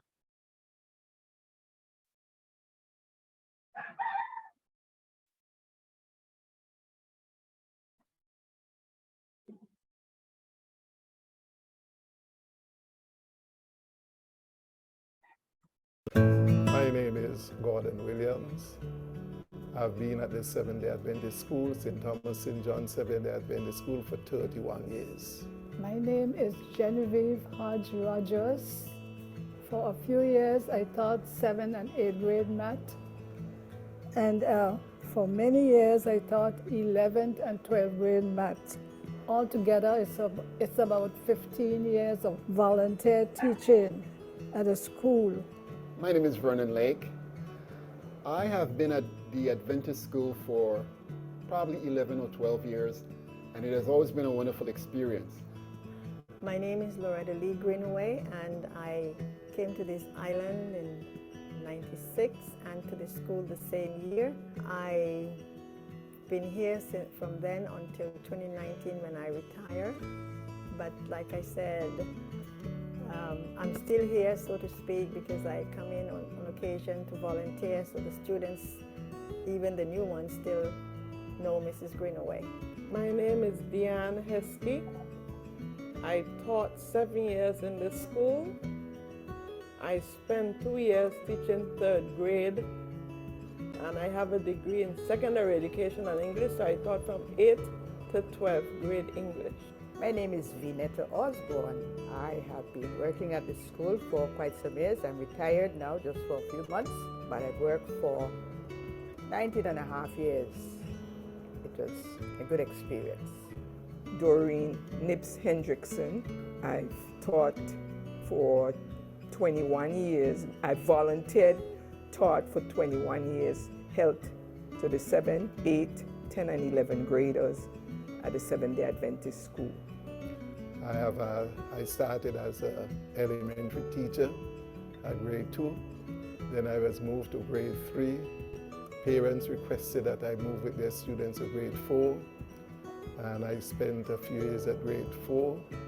And then at grade 6 for a number of years. At grade 6, I became the vice principal and still a teacher. Then because of a little situation with the health and physical education, I was asked to do physical ed at the junior high and the high school level. And from there, I taught math, social studies at the upper level. So I was there doing so many things. Once teachers are absent, I was the one who was filling in. I was also vice chairman of the school board and eventually chairman of the school board. During those years, the school was being built, so I had the opportunity to help to lead out in the building of our structure. I taught every grade in the elementary, and I also did a half a year with 7th grade math. I did life science for 1 year at 8th grade and biology for 2 years at 10th grade. I enjoyed, basically from when I came, I started working with the elementary grades and I was assigned to 4th grade. But as the years progressed and the need became greater, I did several more functions. I taught 7th grade, I taught computer, I taught literature in the upper grade. So it was quite a bit of wonderful experience working here at the school. The best memories I have is the way the students related to each other. I noticed that they showed great love for each other, and I really admire that in the students. That's a hard question because I had so many interests, so many exciting things that went on. Social studies is a living subject, and I remember the times when I used to do what I call projects what I used to make them the ones that the students would be the ones getting the information and doing presentations, you know, things like that, especially in the 9th grade. One of the things is that I saw students succeed, you know, those who are struggling. And because of my encouragement, working with them, sometimes using my lunchtime or after school to assist them in math or any other area. And it was a joy to see their success. I like to think of butterflies, and I observe the 7th graders, when 7th and 8th graders, when they come in for the first time. And you notice such a miracle, the maturity by the time they reach to 11th grade. It gives me such joy, because when they came in at 7th grade, they were so afraid, they were standoffish. They really didn't know what to expect. Some of them came from other schools. Some of them resented coming to Seventh-day Adventist school. They wanted to go to the public school. But when you see that change, by the time they reach to 11th grade, they're family. We love each other. They're friendly. They're outgoing. I've seen cases that came here with such difficulty, depressed, suicidal. And by the time they came to 11th grade, you couldn't believe it was the same person. I remember special events like when we had Christmas concerts, and we invited the public in to see the students sing and recite poetry and acted in plays. It's a good thing because we ourselves found out that students were talented in certain areas that we didn't know before. So it was an eye-opener for me, and I like that. I was also in charge of a courtesy week where we brought guests in to tell the children about the different aspects of courtesy and why they should be courteous. It was good. We loved it. So many. But I want to mention one particular. I find that when I socialize with the students in play, that we develop excellent rapport. The students are always near and dear to you, and they have no issues in talking to you about anything, so that their education in itself excels because of the closeness that they have with me as a teacher. This also happened when we did the project planting and growing vegetables. And so the students all got excited about that. I started this in a more distinct way when I went to 3rd grade. And you find some of the other students from the other classes wanted to plant also. And so they would come in and get their seeds and get their little pots, and then when they have grown to a certain height, they would take them home and saw them even bear. And that was exciting for the students and brought me a lot of joy also. Two of the better memories that I've had were one when I came into a class and the students were educationally challenged, and the joy I received seeing on their faces when they began to understand the concepts and then use them practically, not only in accomplishment of the schoolwork, but in the life skills that they needed to manage. That was really exciting experience. And I used that to further the way that I instructed students thereafter. The objective being, make them useful, productive, as well as knowledgeable, how to get the resources and manipulate it to accomplish their desired goals. The pride I take when I see my students and their accomplishment. Several of them are nurses. I even have a male that's a nurse. I'm a nurse by profession. So the pride that I feel when I see them, they never know that the joy that they bring to my heart. It was worth it all. I made it one of my main responsibility if students get sick and they have to go to the hospital and to have surgery. I will always be there with them before they have surgery, pray with them and encourage them to trust in the Lord, because He will see them safely through. And also when a number of students, because of crusades, we got involved in crusades, and a number of students give themselves completely to Jesus. It's a small setting, a smaller school, and the students will get more individualized attention. If a child gets out of hand from early, you could, clip it, work with the parents, and, come up with strategies to help the child or the children. Well, I would tell them that the school, number one, it's accredited. Number two, it's a safe place considering what's going on in the public schools. That they meet teachers who are really warm and, who like children, who themselves have children. I would tell them from my own personal experience that they should become involved. They should know the strengths and weaknesses of their child, and therefore they should become involved with the teachers, always be available, have a mindset to see their child succeed, and they will. But they must be involved. The teachers must be familiar with them. They should be on a one-to-one, that they can be easily contacted without any problems. And they shouldn't wait for the teachers to contact them. They themselves should also make contact regularly with the teacher. And they would see each other as a friend, somebody ready to have a success in their child's life. I have watched students mature and grow and have just developed into beautiful,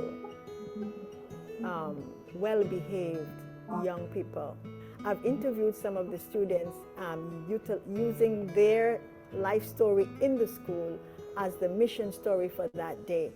And the transformation that has taken place is amazing. And they will tell you all that has happened during their tenure here and why they decided. Some have even decided eventually to get baptized and to give their hearts to Jesus Christ.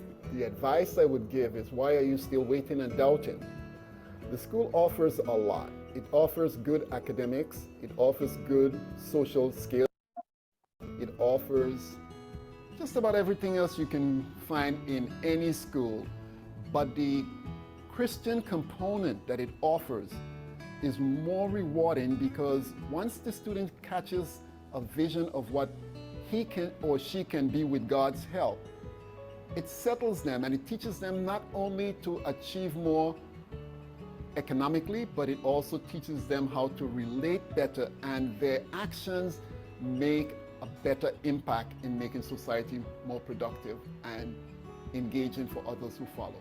So yes, parents should consider sending these children here, because the education will be totally well-rounded, mentally, physically, and spiritually. It is a good school. It is a safe environment, a small setting, and we have loving, caring teachers who will take an interest in your son or daughter in order for them to success, not only academically, but spiritually. I would tell them that if they send their child or their children to our school, that would be the best decision that they can make, because they would be preparing their child not only for life on earth, but for life in heaven. There are several ways that parents can stay connected to the school. Well, in things that I used to do, like with special projects, where I invite parents to work along with me, I used to also invite parents to come in and share information with the class. I'm not an expert in maybe certain things, but you, the parent, may be working in a particular job in the system here, in the government or so, and I would invite you in to, ask you questions that you can come and talk to the students. And when students see parents working along with the teacher, that helps a lot too. It would be a good idea to stay connected by finding out about what's going on with the school. There are times when people from far away, they were former students, and they donate money to the school, or they donate something that the school may need, a couple laptops or something like that.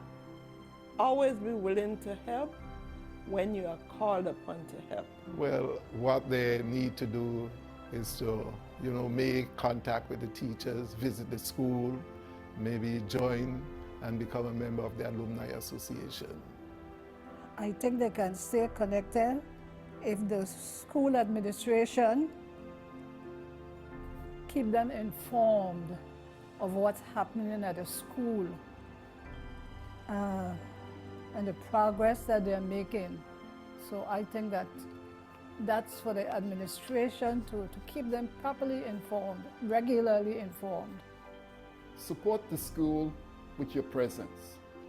Support your school financially. Support your school in promoting the accomplishments of the school as well as their needs, but accomplishments mostly to other individuals who do not understand the purpose for having a school. A school is not just to depart or impart academics. A school is to teach individuals how to become productive, transforming agents in society. If you have children, just bring your children. And as the years pass, let your grandchildren come and encourage your friends to bring their children. If you're a graduate from the school, stay connected to the Alumni Association and do whatever you can when you see there is a need to help the school in any way that you can, whether you send the funds in or you offer something that the school needs particularly. I know you can say that the school should do this and we should do that, but I think it's based on your experience with the school. And like I said, my two sons came here to the school and I saw their success. I saw what the school did for them. And so I had a positive feeling with the school and I had a desire to give back. So when Mr. Williams approached me on my retirement to come in and volunteer to teach, I readily said yes, because it was always in my mind that the school should be part of my mission. And so I just didn't want to just teach. I wanted to be involved. So I continue to be involved. Even though I don't teach, I be involved in other ways, because I feel God gave me the gift and I should pass this gift on. God helped me to become a successful nurse. And so I felt in my heart and the successes of my children that it was time for me to pass it on. Many teachers have passed through the St. Thomas St. John Seventh-day Adventist School. I want to thank all the teachers who have played an important role and given service to the school. They have played an important role and have made an indelible mark on so many. We are continuing the goal of preparing our students to be competent now, but more so for the better world to come. We have to continue to improve our program and make sure that we are keeping up with the times. Our current teachers are continuing from the past teachers from where they have left off and pushing the program forward. We have improvements in our computer lab. We have newer computers in there. Also, through government funding, we were able to secure laptops that can service all of our students. And we have also gotten iPads and tablets. In our library, we are updating our library and making sure that we have more books for our library. We have also now become a part of the Adventist Virtual Library. That way the students are able to utilize books that are not even in the building. And so we're very excited about that process. We also, in our library, have now a media center, which is outfitted with several computers. In our classrooms, we are making sure that we are up to date, and we have a Promethean board or smart board in every classroom, and that was made available again through government funding. We are nearer to getting our basketball court all fixed up. Some of our equipment are already here, and we'll be soon ready to get everything up and running for our basketball court. We do appreciate our alumni and all various contributions over the years. Our latest contribution is a trophy case that was donated by the class of 1987, and you can see it out there displayed in our lobby. We are so grateful to God for all that He has done for our school and look forward to what He is going to do. I want to thank everyone who have ever played a part in this school, your school. Let us continue to work together and stay connected as we push the program here at the St. Thomas St. John Seventh-day Adventist School. Thank you so very much.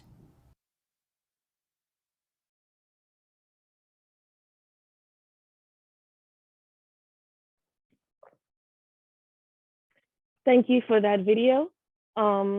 It was nice seeing some of these teachers that I have not seen in a while. You notice the accomplishments that the school has gotten through federal funding, the new computers, the new basketball court that's going up. They have smart boards and Promethean boards in every classroom. I think Ms. Hendrickson, I can't remember who, but somebody mentioned it. The way to keep a school surviving is to keep supporting. And even after you leave, if you are still on island and you have children and you have grandchildren, you do need to send them back to the school. The only way the school can continue improving is if it has the support. And if you notice in those pictures, we had Director Fleming, Lake, Rogers, several people who they helped build the school. Their children went to the school. Their children taught at the school.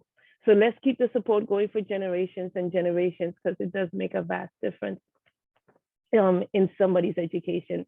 If you are willing to support the school, the information is going to be put in the chat for you. So you could support them via PayPal, or you can send them a check. You can also call the school and pay with credit cards.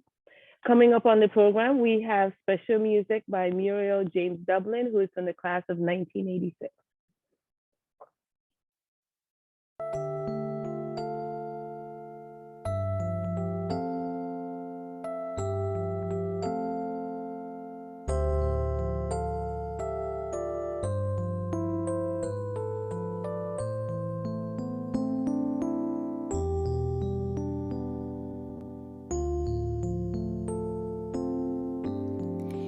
Here I am with my hand in your hand.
then I don't need to fear, 'cause I'm safe.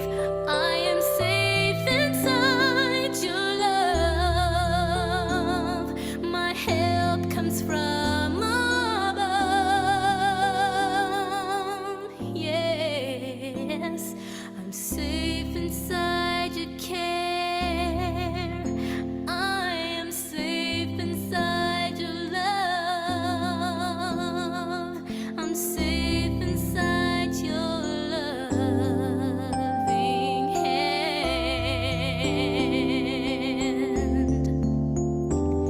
As long as I'm in your hand, then nothing can harm me.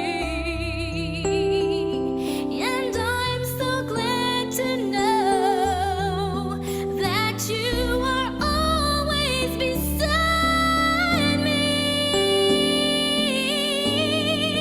'Cause I'm safe.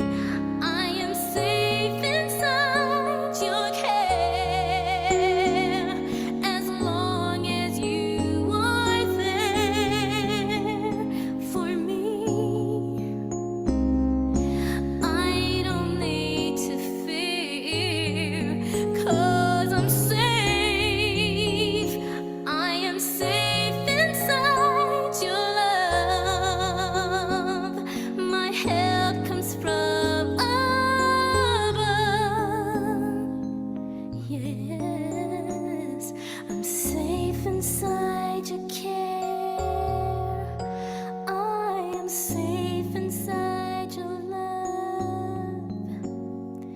I'm safe inside your loving hand. Oh, yes, I'm safe inside your care. I am safe inside your love. I'm safe inside your loving hand.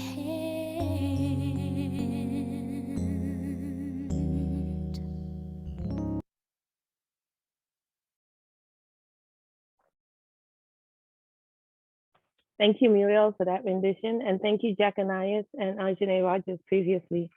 We have some talent at the school. So now we have reflections of former teachers who no longer reside off island.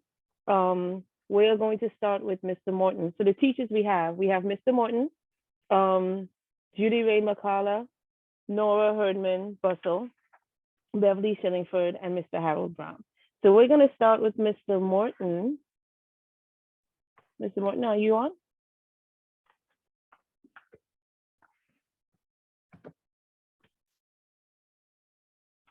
Okay, am I on mute? Can you hear me now? Yes, I can hear you. Hello, sir. How are you? I'm doing fine. Thanks for the honor of being part of this historic program. You're welcome. So this evening, I consider it a great honor to be part of this program.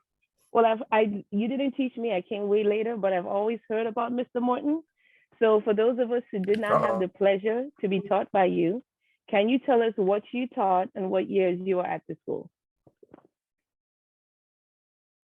Well, let me go back a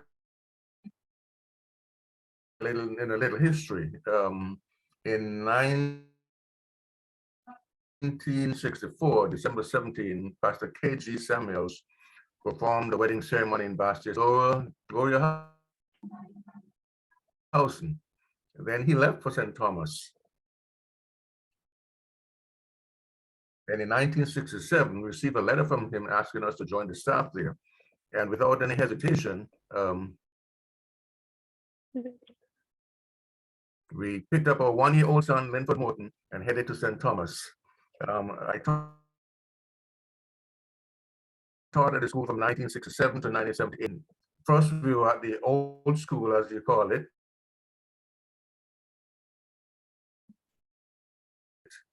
With Mr. Rogers. Those were some wonderful years. I could remember the first time Mr. Rogers conducted morning worship for the week.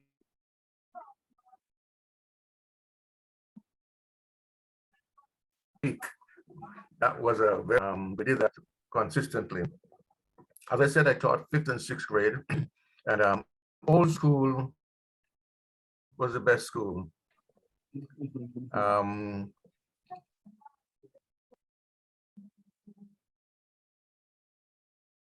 While we were there, we started building the school in Tutu, and that was what the women would go there, carry bricks and do whatever they can. And one of the high point gentlemen who came with Morby, what's his name? Renee, what's his name? Brother Percival. Brother Percival. Brother Percival. Everybody waited for Brother Percival to show up with his Moabi. That was a highlight. And I was given the assignment to be the, I'm giving myself a big title, okay? We didn't have the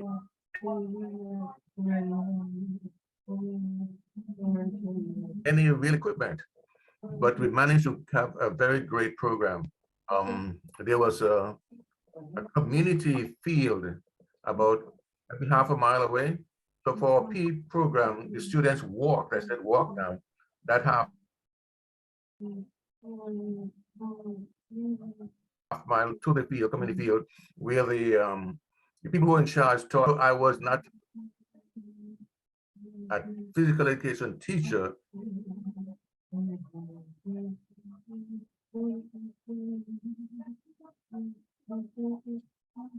They still got all the instruction that they needed. Highlights, which I remember, all kind of equipment.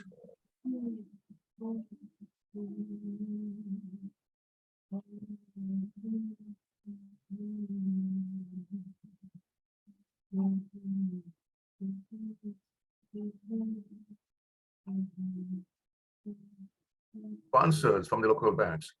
We raised several $1,000s. The students walked several miles, 4x8.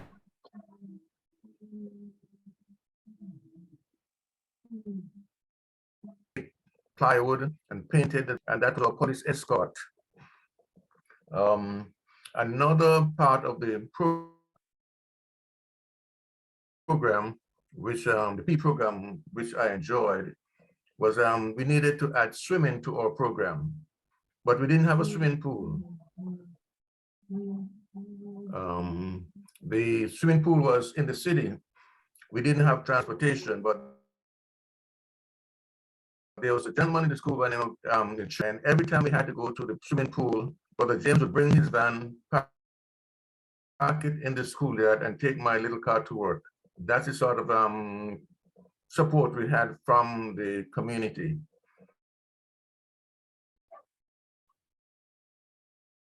So in all,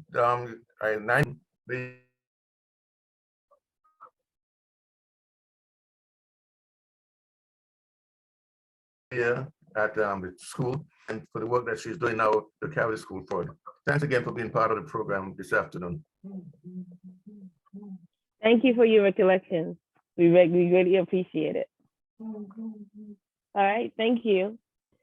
We are going to move on now to Judy Ray McCullough.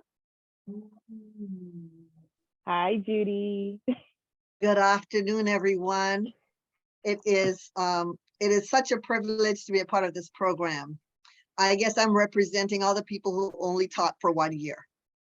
So I graduated from Andrews in 1981 and came home to teach for 1 year as my contribution to Adventist education at our school. I loved my years in Adventist school, and I was very sad that we were not able to go beyond 10th grade and I had to go to public school for the last 2 years.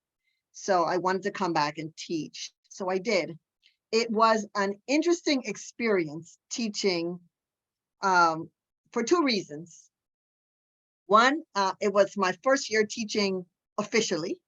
And secondly, I was teaching my sister and other relatives because, as you mentioned before, Gabrielle, everybody in the school is family, right? So you have generations. Yes, so I taught 7th, 8th and 9th grades. And I taught, if I remember correctly, it was Caribbean history and geography that I taught them. I taught Muriel, who just sang. She was either in 7th or 8th grade in one of those classes that I taught, and I remember her well. So the 9th graders were, that was Jasmine's class. That was like Josie and Utah. I think Sharna, Jackson, and that whole group, and Craig. And I'm telling you Craig for a specific reason. I was teaching a lesson on the early Indian inhabitants in the Caribbean. And Craig was like, Miss Ray, I need another assignment other than a test because I don't like tests.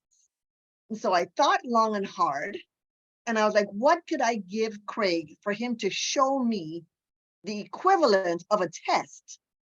So I told him that he had to create a diorama, which he got a couple other guys. I cannot remember who the others were, but I know Craig was the leader of this project.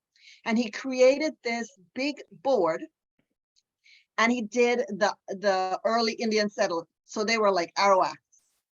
And the chapters that we had been studying, they talked about the fact that the Indians, when the kids were born, they would make their heads pointed. So all the adults had pointed heads because, you didn't come out the womb that way, but they would form their heads that way from the time that they were little so that they would grow up to have this distinctive pointed head.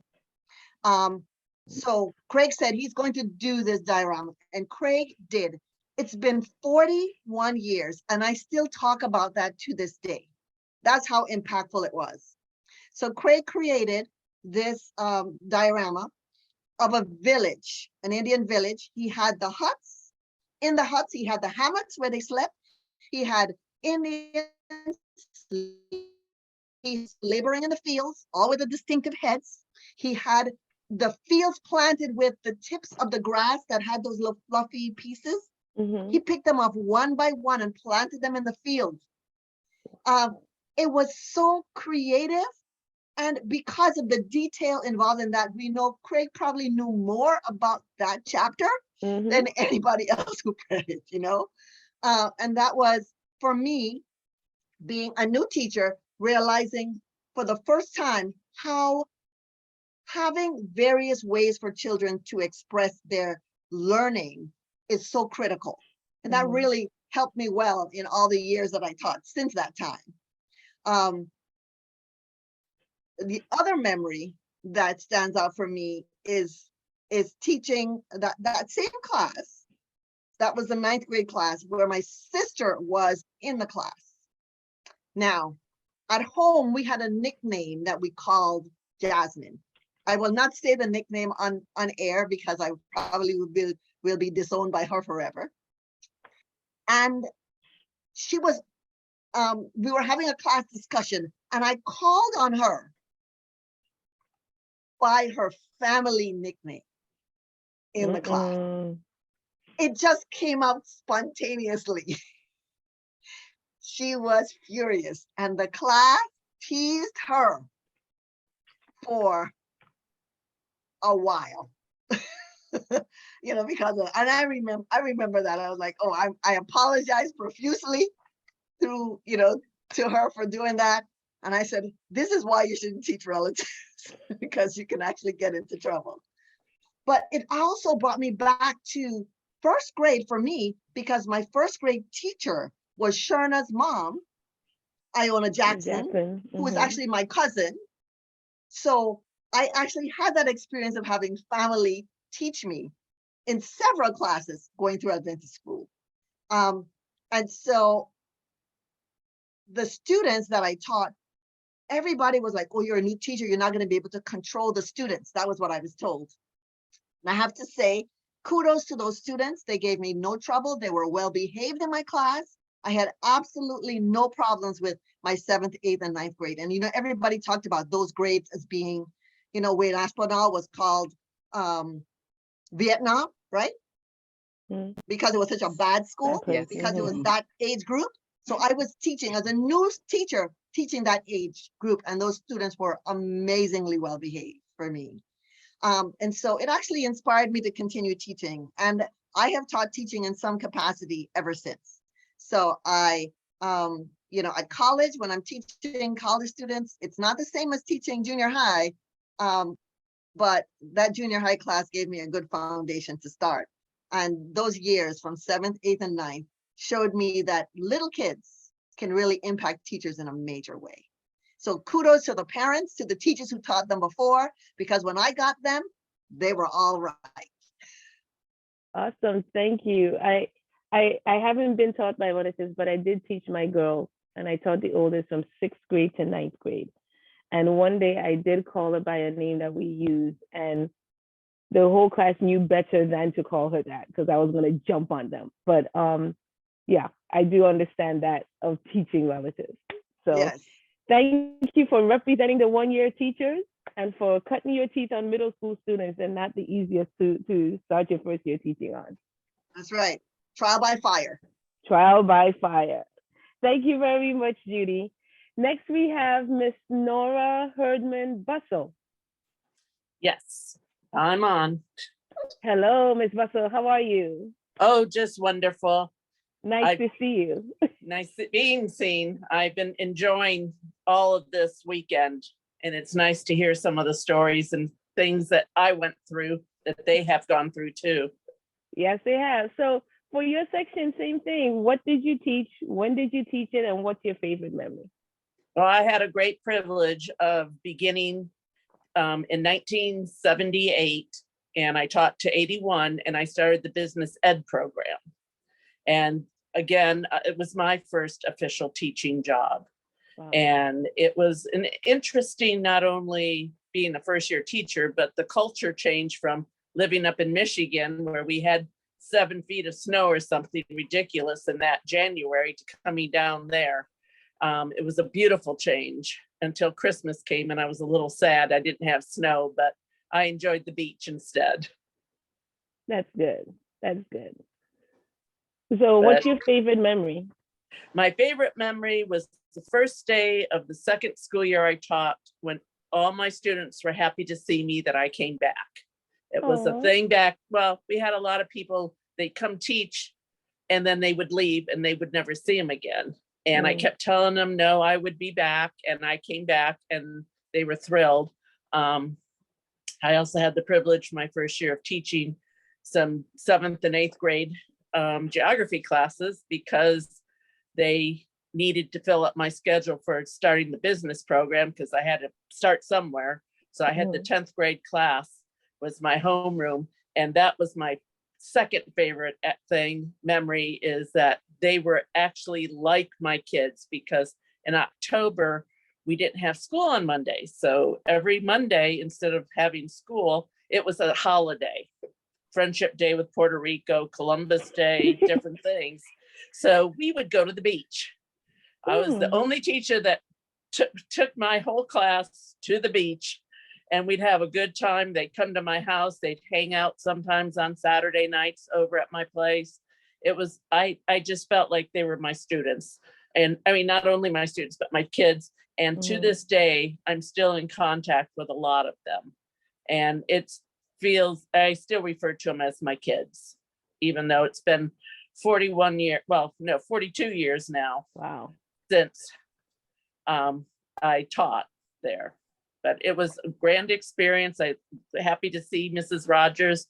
I had her daughter, Michelle, in my class and stuff. So I just have very happy memories. And I always tell people, if you want a good experience teaching, go down to St. Thomas. It's a very friendly, everybody got involved. If anything was going on, the parents were always there to back you up.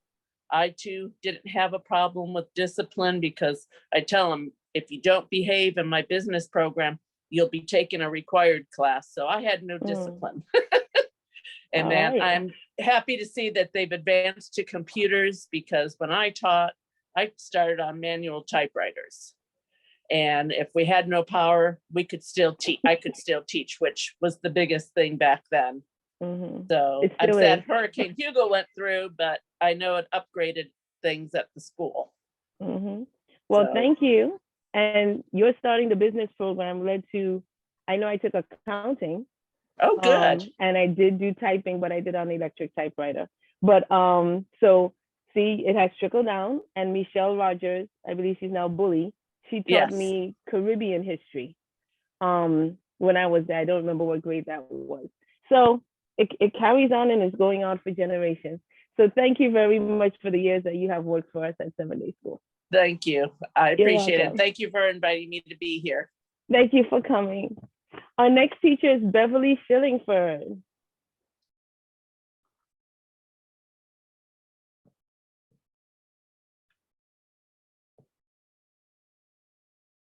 Hello, Ms. Shillingford. Hi, good evening. Good evening. Thank you for joining us this evening. Can you tell us what you taught and when did you teach it? First of all, it's a pleasure to be back at St. Thomas St. John 7th-day Adventist School this evening to bring back or to revive some of the wonderful memories I had over here. I started in 2002 and I ended in 2016. I taught kindergarten for 8 years, and there was the bulk of my youth. Mention the overwhelming support that I received from the parents. To me, sometimes I dreamed of something and the parent could reveal the dream for me. Wow. Because everything went on well. I just have to think of something. I don't want to mention parents and leave out anybody, but there are some names that it's imperative that I must mention some names. I had people like Alan, Penny, Benjamin, and Janice Williams. These people were there with me, hook, line, and sinker. If I needed something for curriculum-wise, I had people like Michelle Bowley and Alan Smith.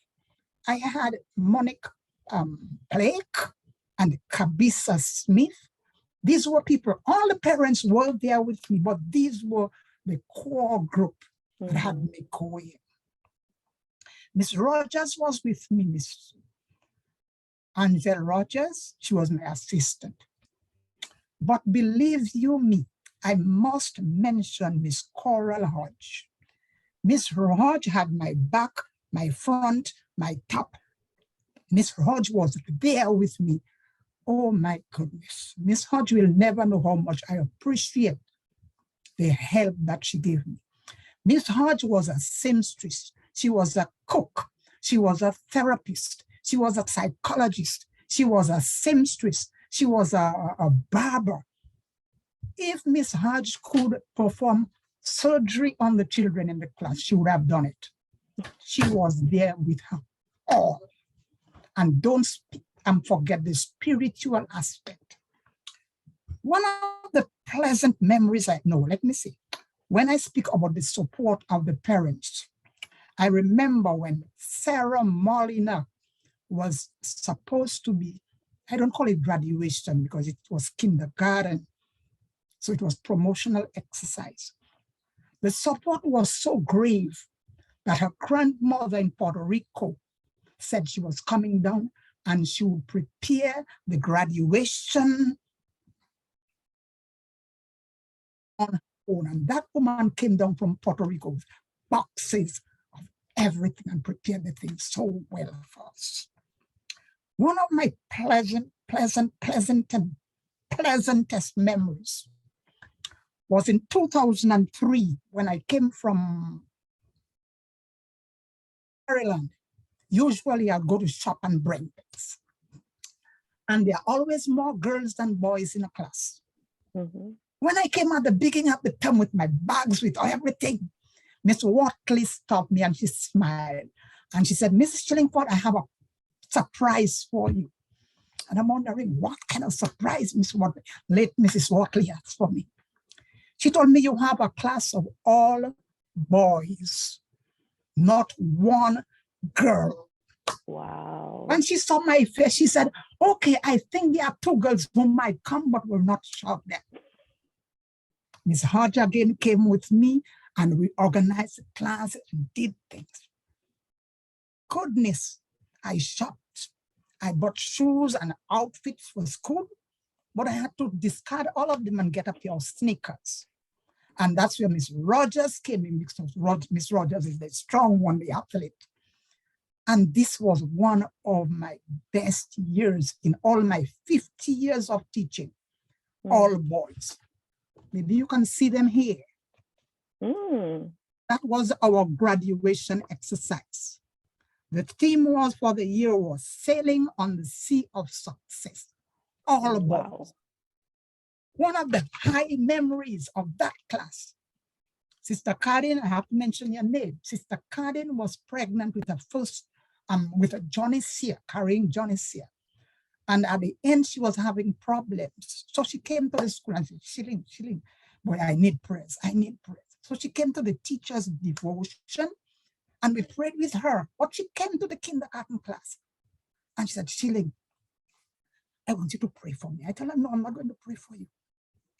I had boys like, I'll give you their names, you know, Mickey Bully and Joshua and Kevin Williams and Malachi Charles and these children there. So she came and I told her, I'm not going to pray for you. This is a praying class. These boys know how to pray. So they are going to pray for you. So Miss Karen came and she sat in the middle and the boys laid hands on her, and Danny Molina and Joshua Corrigan put peace out. Holy Ghost prayer on Sister Karin's stomach. They prayed down heaven on her. She went home. Early next morning, her husband called. Sister Shilling, thank you. The baby's here. I was so excited that God had answered their prayers. I was happy for them. But when I went to school, I forgot all about it. And they came, Mrs. Chillingford, what about the baby? I said, baby, what baby is that? You could see their little face dropped. Then Mickey said, Mrs. Chillingford, what about the baby we prayed for yesterday?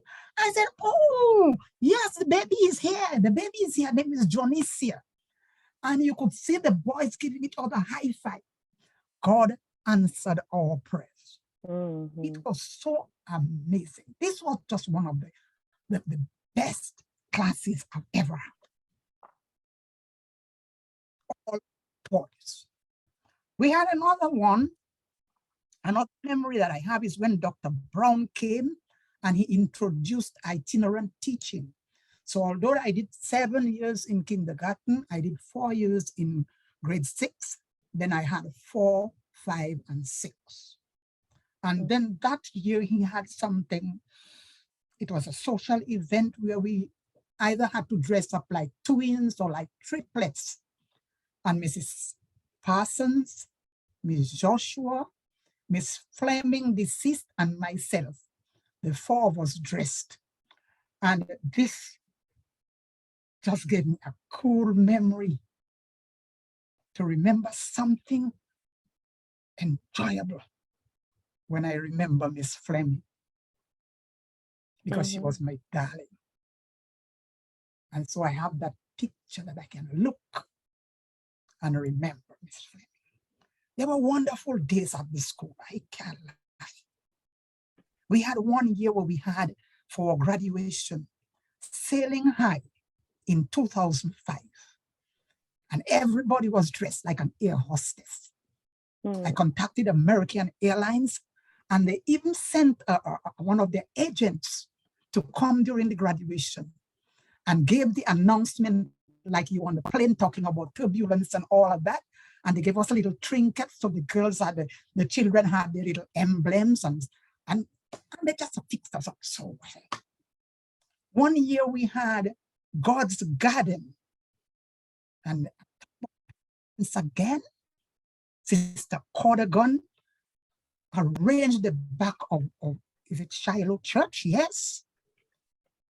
And it wasn't Shiloh Church, it was Philadelphia Church. And we had that thing like it was a restaurant. And on the side of the restaurant was God's garden. And we even had a water fountain out there. And the children looked like bouquets of flowers. These were just memories, memories, memories, memories. But the most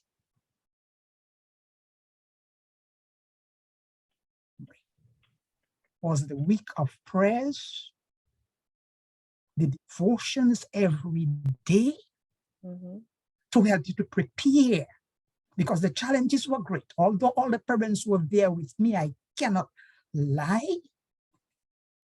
Things went well, but most of it was a result of the prayers, that we had before we began classes.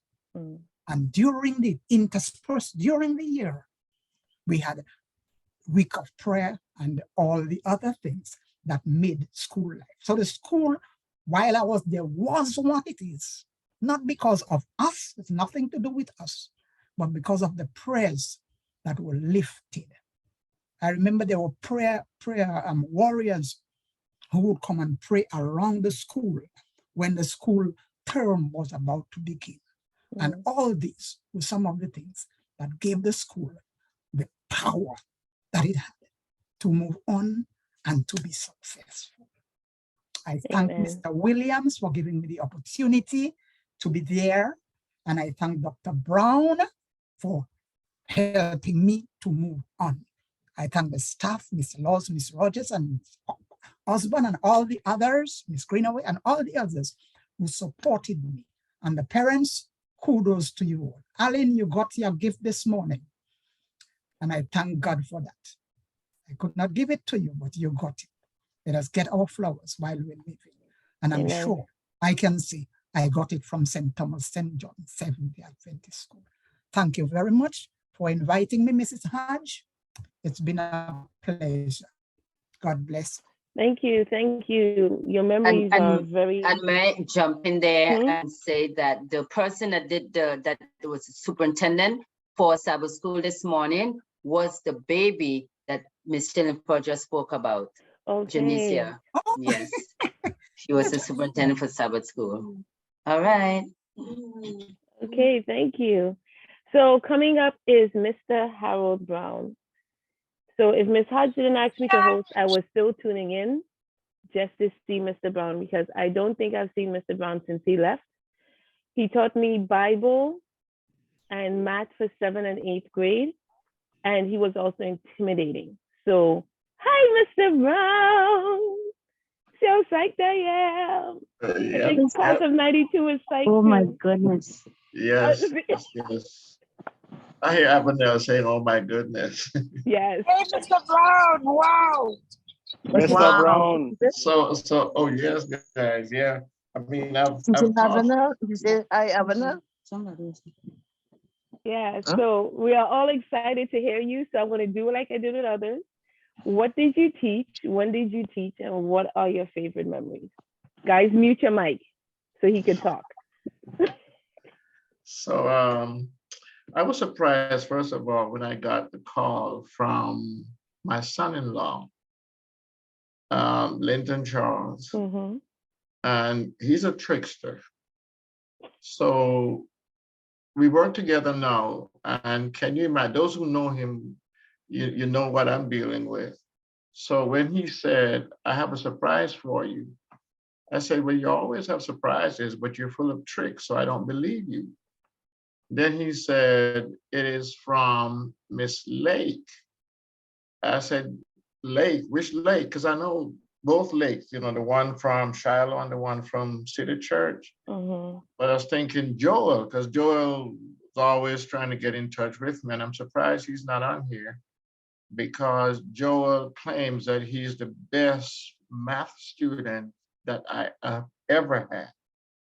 Right. I know there are several other students who would challenge that, including you, Gab. So when I called, but he said Miss Hodge wants to get in touch with you. You know who I was thinking? Zulma Hodge, because we lived there for about 8 years, by as a tenant. And then I finally got in touch, but I called Miss Hodge and the phone rang and I left a message, and about 3 or 4 days passed and I didn't hear anything. I said, well, I guess that didn't work. Then I finally got in touch with her. So I'm really glad that I got on here. I relived 11 years within this short space of time. I started at the school in a very interesting way from 1983, no, 82 until 1993, but I didn't leave until 94. I actually landed on St. Thomas in 82. And I don't know if you guys know anything about what the airport was like at that time. The hangar.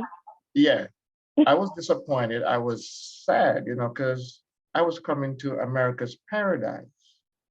Any other paradise would not disappoint me, but not America's paradise.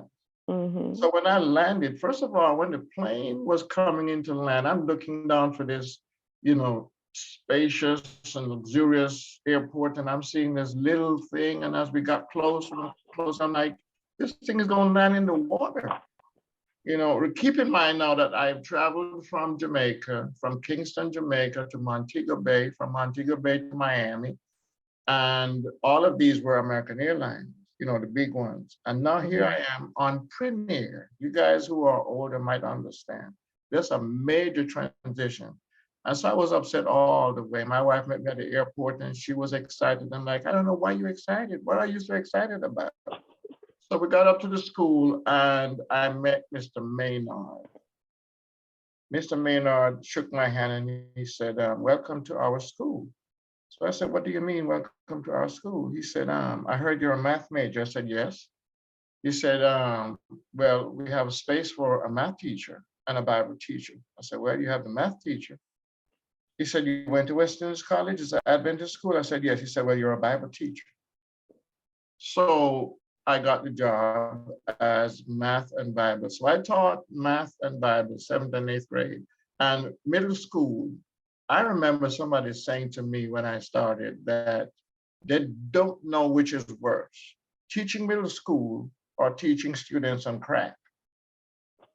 So I said, it can't be that bad, and of course, my first couple of classes, I'm talking about, a couple of these fellows, Miss Gordon's son, Peters, David Peters, Joey, those, you guys might not know some of them.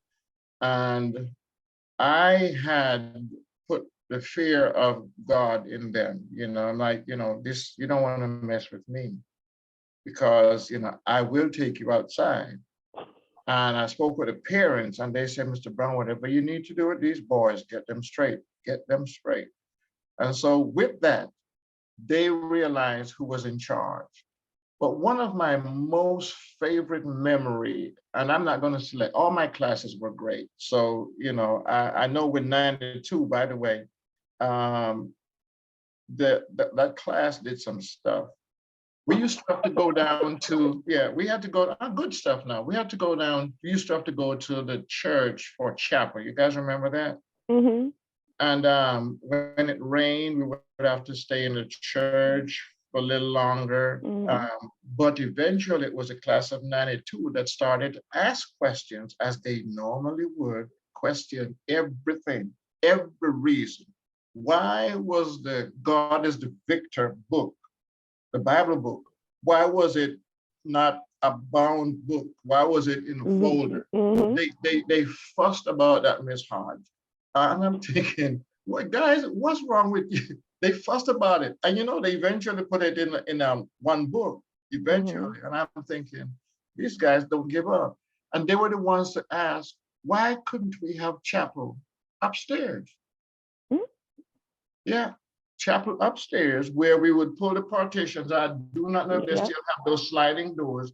We pull the partitions and my room would have been the second room. When you go upstairs, there is the middle section. And then when you turn to the right, there's a room right there. And then there would be my room right by the next set of stairs coming from downstairs, from the second floor.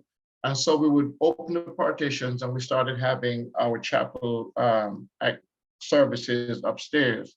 And those were some of the things that, you know, they, because of questioning and asking all questions and why, that we were able to make some of these changes. Some of my most pleasant memories were with the steel band. I don't know if you guys remember the steel orchestra. And I was there when it started. Mr. Constantine, Mr. Faulkner, and there was this other guy from Trinidad that would bring these steel cans up to the school. And when they started, you know, hammering them and, you know, doing the different things, to me, that was so exciting for them to take something looking so simple and create music from it. And then when the steel orchestra became popular and started going places, and we get to travel with them and hear how they sound, music to my ears and joy to my heart to see them perform. I also enjoyed when we had to take the education program to the different churches, especially St. John, when they all had to get on a boat, and some of these students were scared because, you know, when we're going to St. John, the boats were not cruising. They were like, okay, we need to get from Red Hook to St. John in as fast as we could. And sometimes when the waters are choppy, those students were scared. Guess what? They would not go up on the second deck. They all wanted to stay down where, you know, they're safe. Plus there were some other things. The guys wanted to go up there for another reason, because as you pass some of the other boats, they see stuff. And after I found out why they were going up there, I would stay right at that step and tell you, you can't go up there. You cannot go up there. And they would have to stay down, wouldn't be able to see them. But those were some pleasant years that I had there. We left after Hurricane Hugo, because I don't know if you guys might remember, we lost everything. And I remember going to Pueblo down there, not the one at Four Winds, but the one closer. Yes, right. And got into all kinds of scuffle over water.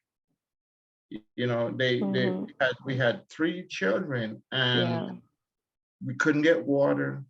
We couldn't get this stuff that we needed to feed them, and we do not have potable water where we were. The water came from the cistern. And those landlords of ours, Miss Zulma Hart, they were sweet, nice, kind people. They would dip the water out of the swimming pool, but they would tell us, please don't use it for cooking. We could use it for bathing and, that kind of stuff. But they would not want us to use it. And it was tough because no planes were coming in, the airport is shut down. Boats can't come in. The only ones that we had there were people that were with weapons that were there to protect the stores. And so after that happened, I said, well, it's kind of rough to be in this kind of situation where you're not sure, if something like this happened again, what exactly would happen. And so we left there in 90. They left in 93, I left in 94. But if I could go back, I would do it all over again. It was a wonderful experience. And I would encourage those who are there currently to work with your staff. Our staff would go Sunday mornings, every Sunday mornings, to Megan's Bay. I would do the Johnny Cake. Somebody else would do the saltfish or whatever. Somebody would do the hot cocoa and all of that stuff. And we had a great time. We have worship first. We talk about some of the things that we would like to do at the school. Then we played volleyball. Mr. Rogers was champion. Play volleyball, swim, and have a great time. Our social events were exciting and excellent. We were really cohesive and work hard to make sure that school was what it's supposed to be to represent our students. I enjoyed my time immensely at that school. Thank you so much. I'm telling you, Mr. Brown, I was telling people you got to come on today because Mr. Brown is there. 2 things. One, I honestly believe Genevieve is your best math student. And when I tell you this child can calculate anything within seconds, I have no problem throwing her up to challenge anybody. And it all is from your class. The second thing was we were in the 4th grade class, and the stairs by 4th grade went right up to your door. Yes. And I know a couple of times we would try to come up to the 3rd floor, and you would just stand there, and we would just float backwards down the steps. So when we finally had your class, it was, I think it was the only time our class was quiet, because we were all scared of Mr. Brown. And somebody posted it in there. Your finger would just come over the side and point to the paper and go, "Are you sure?" And your one thumb was like 2 or 3 of my thumbs at that time. So do you remember Vivian London? Yeah. So I went one time to Vivian to ask her something about some answer she had for a math problem. And I went down there, and as I went close, she turned off, she looked at my finger, she said, "Ah!" And then she said, "Ooh, okay, Mr. Brown, please, I'm sorry." But she said, she was so scared. Joe Lake was another character. He's Mr. Brown. Yeah, but I enjoyed. Oh, there's Avenel. Look, see the hand? Yeah. Yeah, but you know what some students used to do is they would start, you might not know Jeff Drago, I think was his name. I don't know him, but yeah, but they were before. That's Miss Gordon's son. That's Miss Gordon's son. Oh, Jeff. Oh, okay. The Yeah, big yeah. one, the older Right, one. Tommy, Okay. yeah. He and David, was it not David? Peters. I think it's David Peters. David, yeah, the older one, oldest one. Mhm. But what they would do, one would go to the home ec area, right? And the other one would go where typing would normally be, Mhm. and they start running. So it's almost like, how are you gonna catch both of us? But what I would do, I don't know if you guys remember, my classroom at one point, the chalkboard was towards that part of the room. I was Mhm. want to move it there so that I can, because at first I had it over by the window, right, down to the church, and I moved it over that region for that reason. And the first month when I had it out there, instead of having to walk from all the way across there to get out there, I would just jump out there. And I would catch 2 of them at the same time because they were going towards that same step to run down. And sometimes they tried to jump down there, and I would catch both of them. And it was challenging, but it was also, exciting. I have it. I'm laughing at the running because I used to run down the hall and I would stop by the English classroom, walk past your room, and take off running again. Sometimes when I look out the door, I would see some skirt going down the middle, like, the restrooms are in the middle there. All I saw was some skirt. But you know what I would do? I could jump from the top to that second level, and jump to the other level and jump. And sometimes I catch them before, catch them before they get there. We've been caught. Avenel has something to say. Genevieve. Genevieve down there. Yes. Avenel, go ahead. I was, as you mentioned, Mr. Brown and his finger. It's so funny because as soon as I came on and I saw Mr. Brown on, I was so happy to see you. I haven't, like Gabrielle, I haven't seen you since you left. And especially with that finger, I have a memory. One time we were in your class and we were taking a test, and everybody had this kind of intimidated fear when being in your class. And I remember we were taking a test and you're walking back and forth, I guess, to make sure, some people not cheating the way they would try to have their cheat sheets or whatever. Yeah. And you're walking back and forth around the place. And all of a sudden, behind my back, while I'm at my desk taking my test, I just see this big finger come across my ear to my paper. I was like, this is incorrect. I was so dead scared. I was stiff in my hands. I don't think for a while I couldn't do anything else on my test for a while. I was just dead scared from then. Sorry about that, but it was all done in the interest of It was all done in love. Exactly. You still love me either which way. Mr. Brown, you remember that draft chart you had? Yes, yes. By the way, I still use it. I use it on our children. Ah. Yes. I remember Shirley and I had that competition who got the highest grade on the test. We would get the chalk. Yep. Yep. It was always Shirley and me, boy. Shirley and me through the years. That's right. That's right. So have you guys seen Joel lately? They said he's I on. think they say he's on now. Look like I don't know why this man calling my name, Mr. Brown. Mr. Brown, Mr. Brown. There he is. Let me put my glasses on so I can see. Look at Jackie.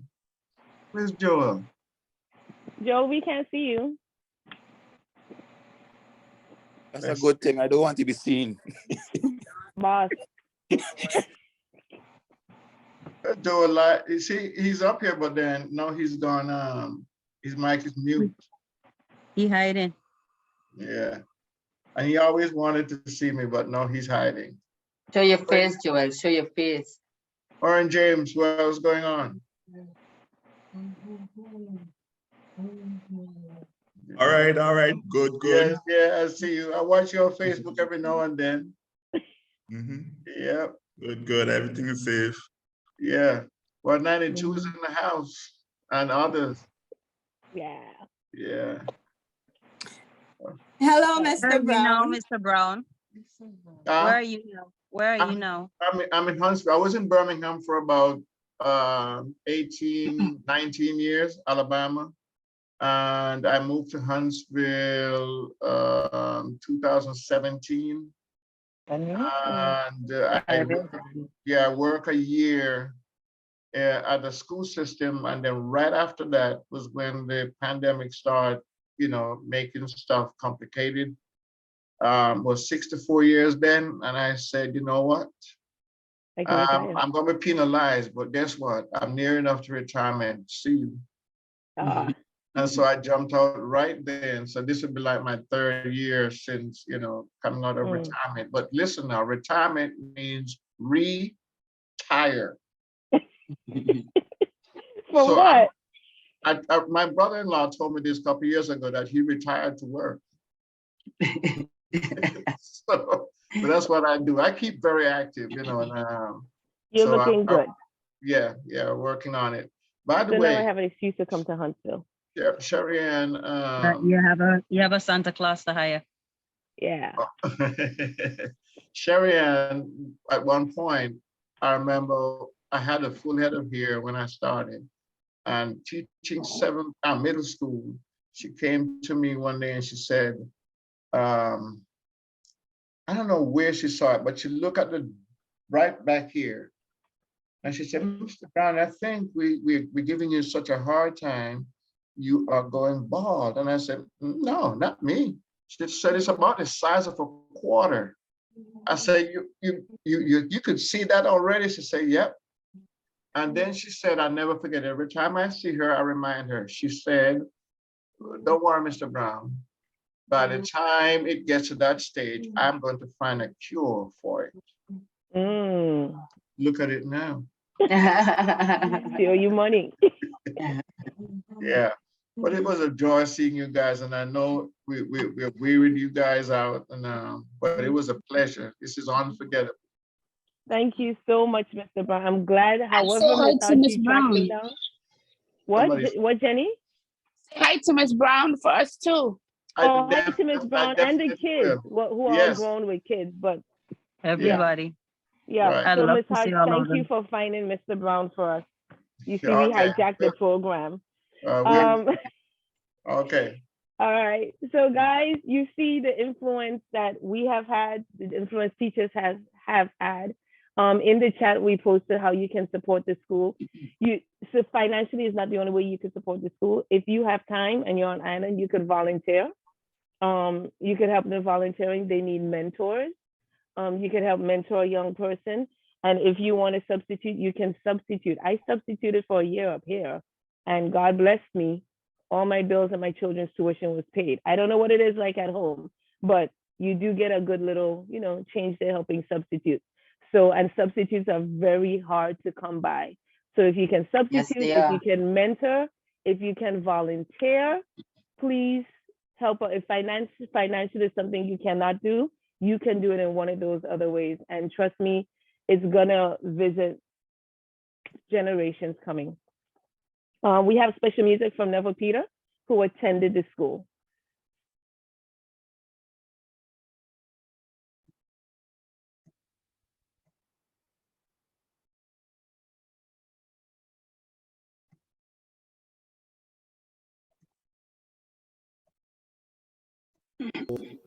Of Jesus and his disciples on the boat. And the boat was rocking because there was a really bad storm. In fact, it was doing more than rocking. The Bible says there was water coming into the boat and the water covered the boat. But Jesus was in the back sleeping. But before that incident, Jesus had told him something. Jesus said, let's go over to the other side. Let's go over to the other side. Then they got in the boat and the storm began. But the wonderful thing about this is that when Jesus tells you, let's go over to the other side, it doesn't matter what happens before you get to the other side, because whatever happens will not keep you from getting over to the other side. Hopefully you got that. If Jesus says, let's go to the other side, and something happens, it doesn't matter what happened, you're still going to make it. You're still going to make it. I want us to know that today, because there's a lot going on in our world today. And when they woke Jesus up from his sleep, all Jesus had to say to the storms, to the winds, to the waves, is peace, be still. Peace, be still. This is what Jesus is telling you and I right now. Peace, be still. Yes, there might be things in your life that you're worried about. There are things in my life that I'm worried about. But the Bible calls the peace of Christ a peace that passes all understanding. Why? Why doesn't the world understand the peace that God gives? It's because it's not just any kind of peace. It's the kind of peace that will sustain you in the midst of a pandemic. It's the kind of peace that will sustain you in the midst of political strife. It's the kind of peace that will keep you calm regardless of your trials.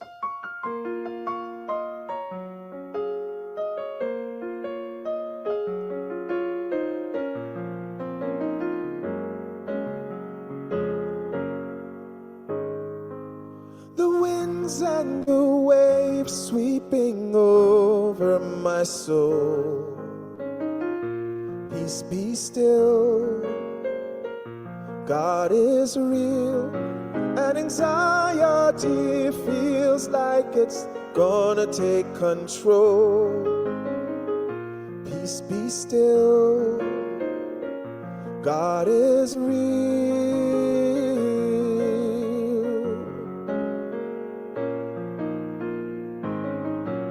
The enemy rushing in just like a flood.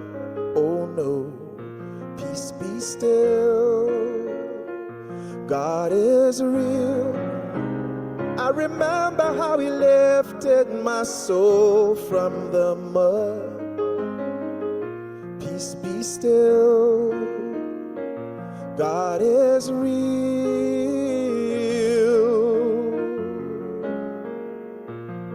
Listen. God is my refuge. He is my help when I'm in trouble. So be still, my soul. Be still, my soul. Be still. Be still, my soul. Oh, my soul. Peace, be still.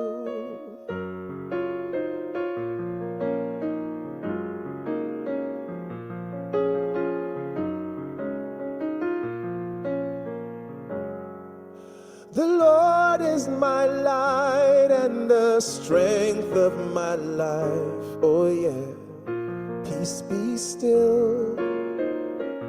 God is real, keeping mercy for thousands who walk in the light. Peace be still. God is real.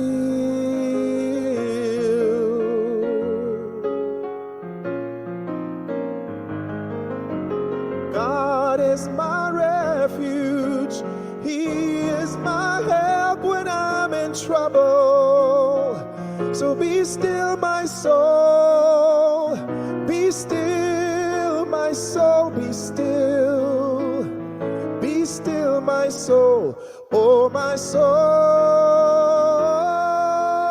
God is my refuge. He is my help when I'm in trouble. So be still, my soul. Be still, my soul. Be still. Yeah. Be still, my soul. Oh, my soul.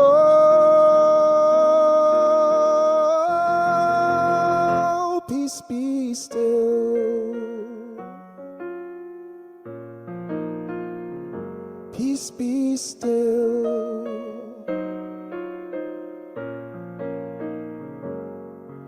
No matter what you're going through, peace be still.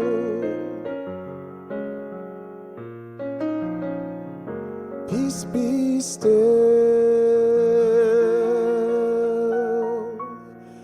Peace be still.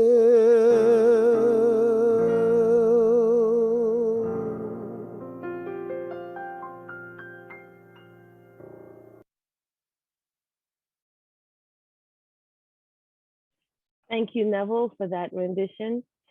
Guys, it was a wonderful AY evening.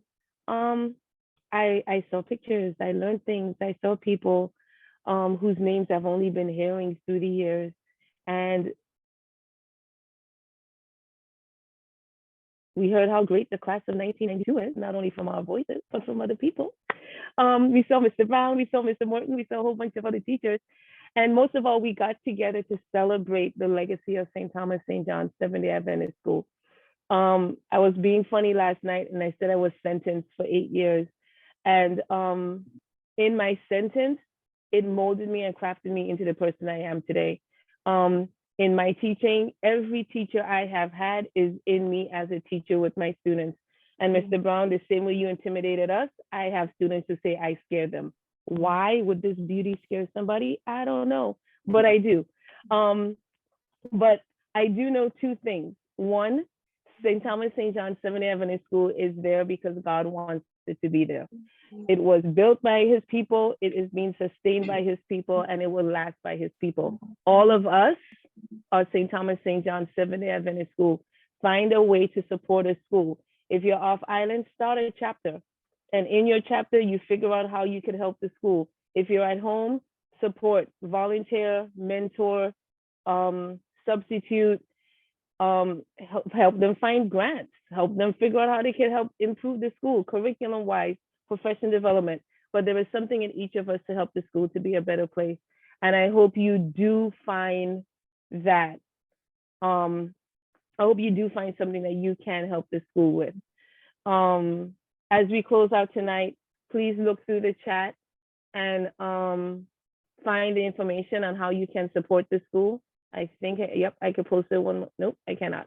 But find the chat, join the Facebook page. You'll see all the pictures and everything that was discussed here today. And please, while you have your devotion and your prayers, please remember the school, the staff, the families that are there. Every Adventist education needs our prayers and support. We're gonna have closing prayer by Elise Cross, class of 2009. Good evening, everyone. Please join me for a word of prayer. Dear most kind and loving Heavenly Father, you have been gracious to us. You have been gracious to your school, and we are so very grateful. Throughout the years, we've seen how you have empowered people to build it, to teach at it, to send their students to your school, and how it continues to this day. Dear Lord, we ask that you bless the faculty, the staff that are leading your school and teaching your children. Dear Lord, we ask that you bless all of those who are volunteering and have volunteered in the past. Continue to help your school grow and continue to help your school be a force of good in the lives of everyone who attends there. We thank you so much for your mercy. You have been so kind. And we ask you to continue to be kind to us. We love you. Amen. Amen. Thank you. Amen. I would like to just make a couple comments, please. While I'm making the comments, I will put up on the screen the different ways in which you can donate. I would just like to thank Gabrielle for hosting this afternoon. Thank you so very much. Great job. And I want to thank all those that participated this afternoon, those that did special music, prayer, beginning and ending. I would like to thank Hester for putting together the slideshow, and I would like to thank Karel and Eugene for putting the video together. It was a very, very nice video. I'd like to thank them. And I'd like to thank the teachers that participated this afternoon. Thank you so very much. And just want to thank all of you alumni for joining us, and want to actually, like Gabrielle said, just continue to connect. If you did not sign up yet on the questionnaire, please do so. Visit our website, www.sttsdaschool.org, and fill out the questionnaire. We want to have everyone to be a part of our alumni listing so we can stay connected. Thank you again so very much, and God bless all of you. Before you sign off, can I get folks to turn on their cameras so I can do a screenshot of all who's on? Turn all your cameras on. Get this. Ms. Herdman, Yes, it's Jeffrey. I was wondering if that was you. Yes, it's me. I saw that Jay Clark and I thought, please. Good to see you. Same here. It was wonderful to hear you. Yeah, glad you could do this. Yeah. Yes. Okay. So as much as possible, everyone that can turn the cameras on, we have to take the picture. Lawson, put some Mr. light Brown, on. I can hardly Tuesday. see you. Genevieve, put the light on your face. You're in the shadow. Orson, you too. Mr. Brown, come on. Hester, you too. Lulu. All right. First screen. Mr. Brown, Here is Mr. Brown there? I don't. Ms. Herdman, I got kicked out of class a few times, huh? My first reaction was you standing in front of my fan after PE class. Yep. I'll never forget that.